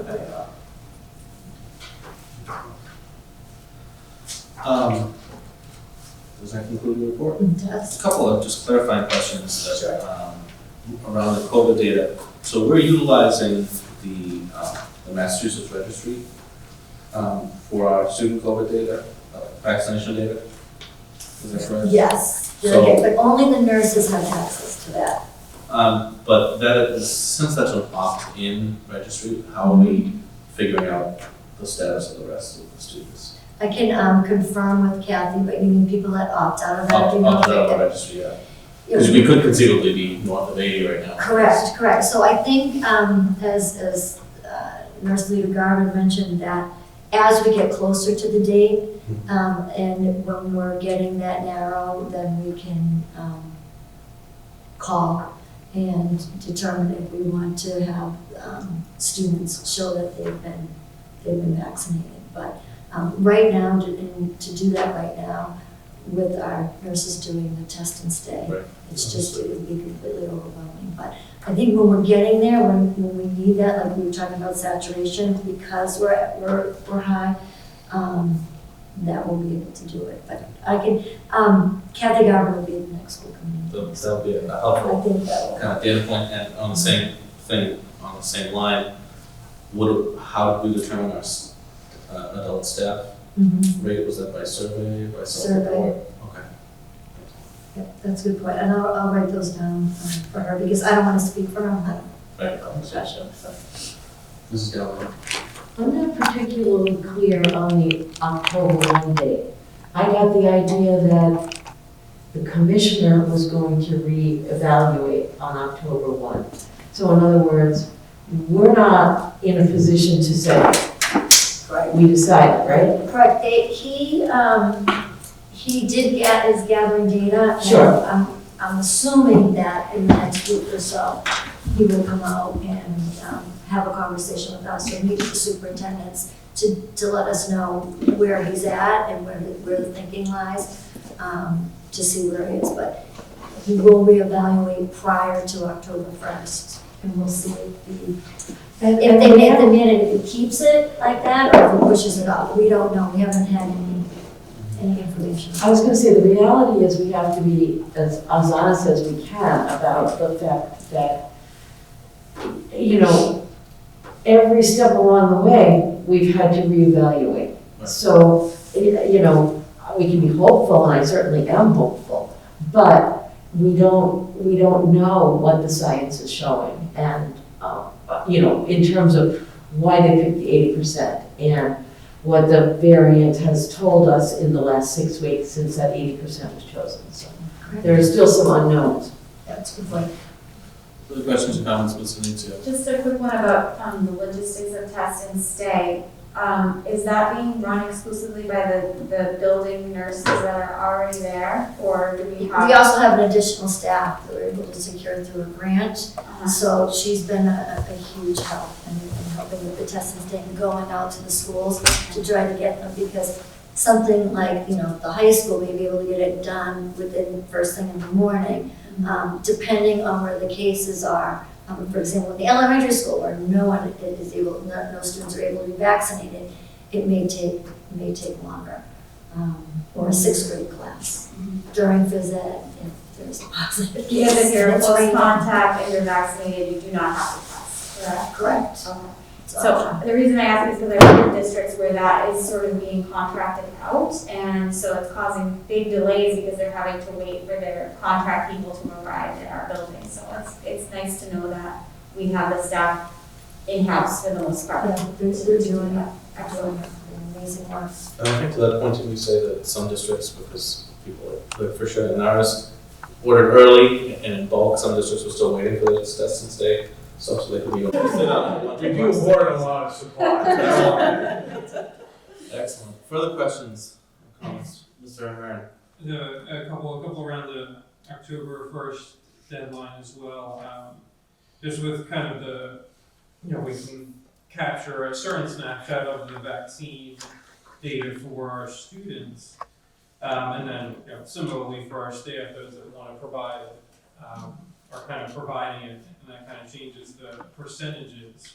And, you know, we have the uncertainty of not knowing what the commissioner's going to say, whether he's going to extend it or pass it off to the LEAs to make their, you know, decisions. Is there any thought or brainstorming into using other measures other than vaccination status, such as community spread or cases within the school over a certain period of time, to add additional metrics into figuring out what masking or distancing or safety measures are good, you know, going forward this school year?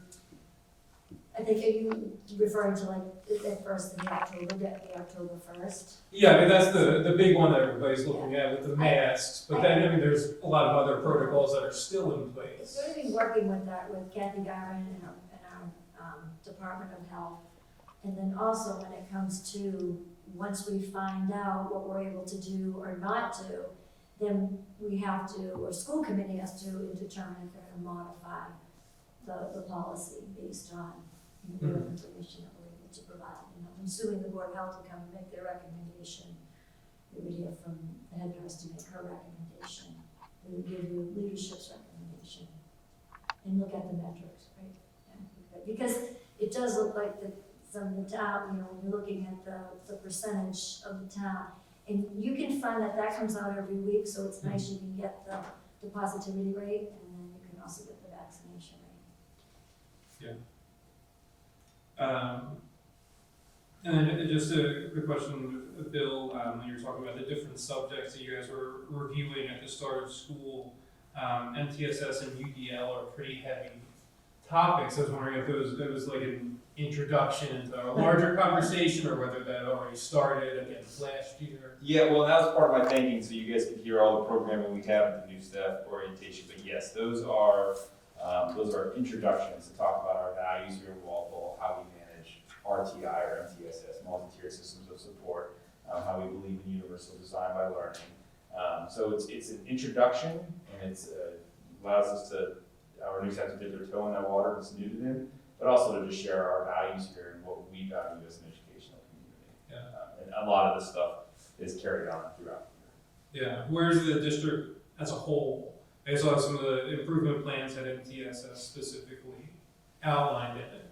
Yeah, I mean, formerly there was RTI, that's where I think our staff probably refer to it as both, but all of our schools implement an RTI or MTSS program. It looks a little bit different at each level, right? So at the middle school, you're going to see more a team-based model where they're going to have stages of intervention from tier 1 to tier 3. But actually, the highlight of that for the presentation is actually really around tier 1 practices, because we find that if you're jumping to tier 2 and tier 3 practices, your response to students not learning, we know that that can actually increase deficits and increase gaps in learning. So we actually spend a lot of time in this district talking about tier 1 support and how we can provide interventions within the classroom so students can be included and stay and be successful, so that we're not jumping beyond that. That's my short answer. Yeah, that's a good one. Any further? Ms. Gallagher? Just one quick, Bill, at some point, can you give us a list of the new staff members and what they're doing? Sure. Just to let me know, Yeah. you know, who's hired. I'll share a document before I leave the meeting. Even better, thank you. Excellent. Any further? Moving on to old business, MSBA update, and in the absence of Chair Green, Mrs. Gallagher. Sure. Kick it off. Those of us sitting here at the table and lots of other people have been working on this middle school project for many, many, many hours and years.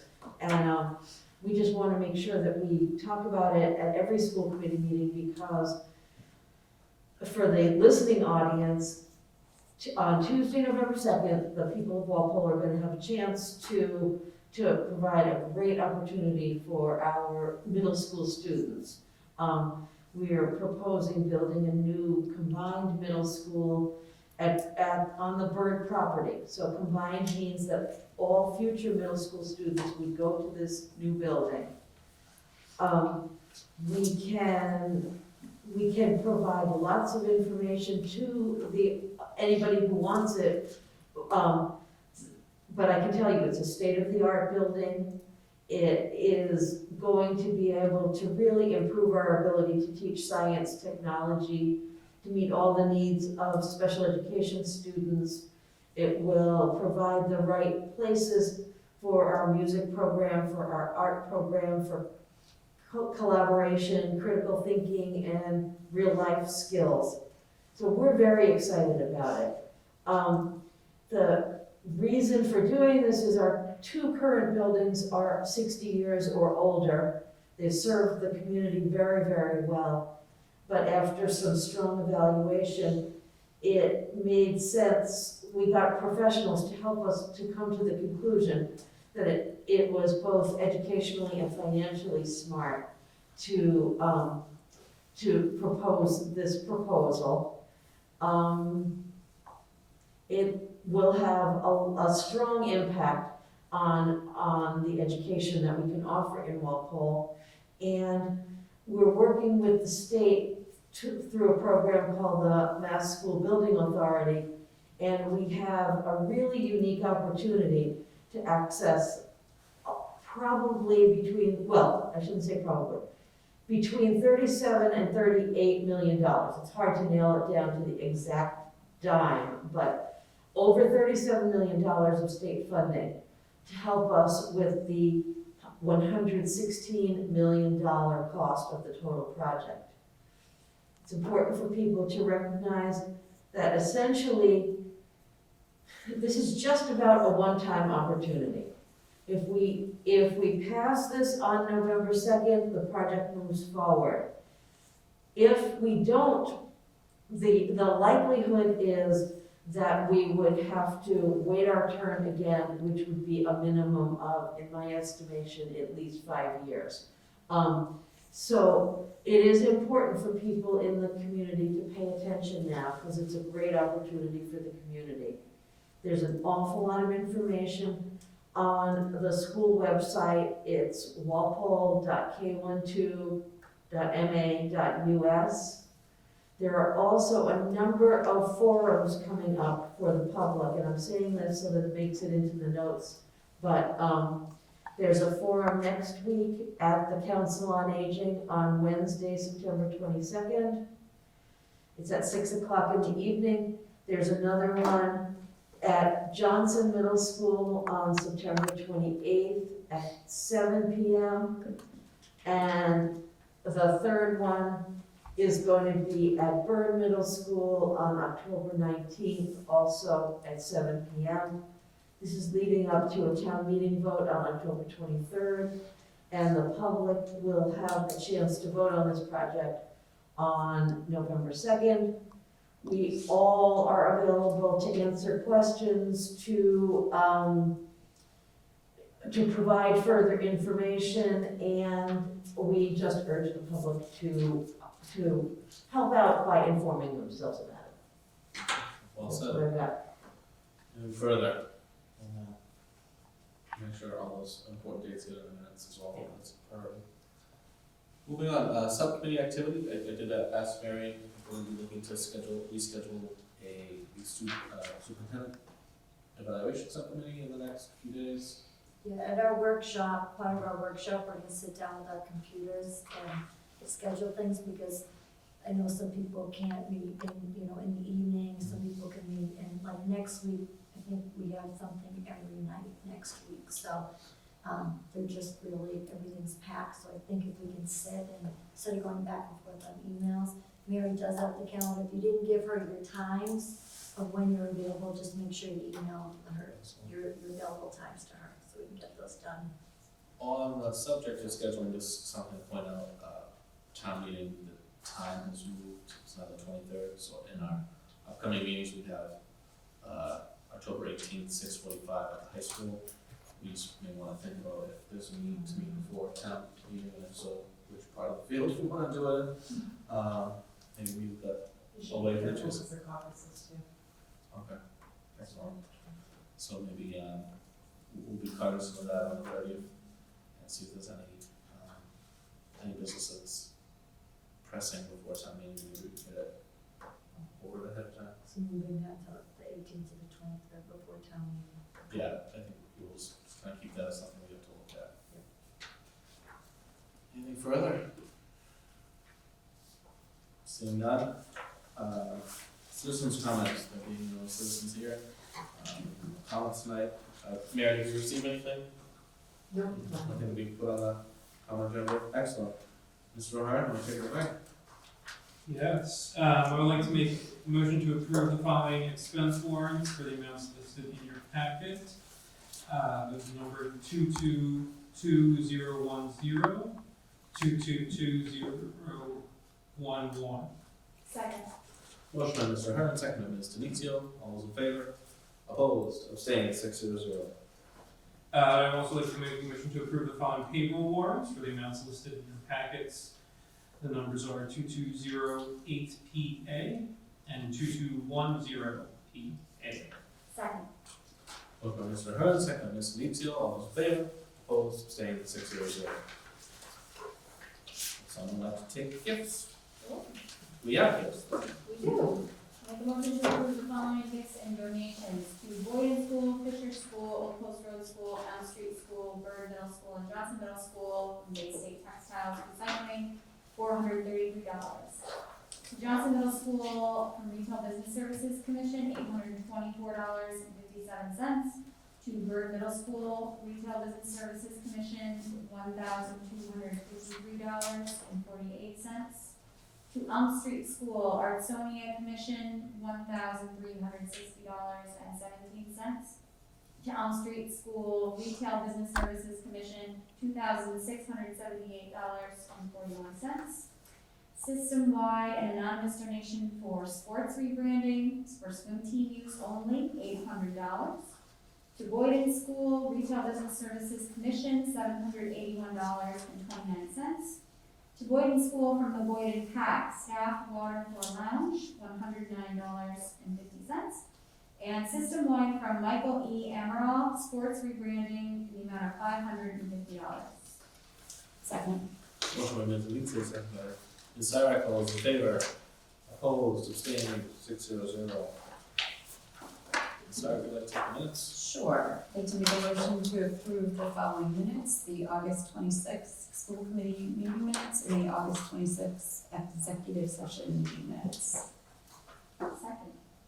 Motion by Ms. Sarek, second by Ms. Leedsay. All those in favor? Opposed, abstained, 501. I'd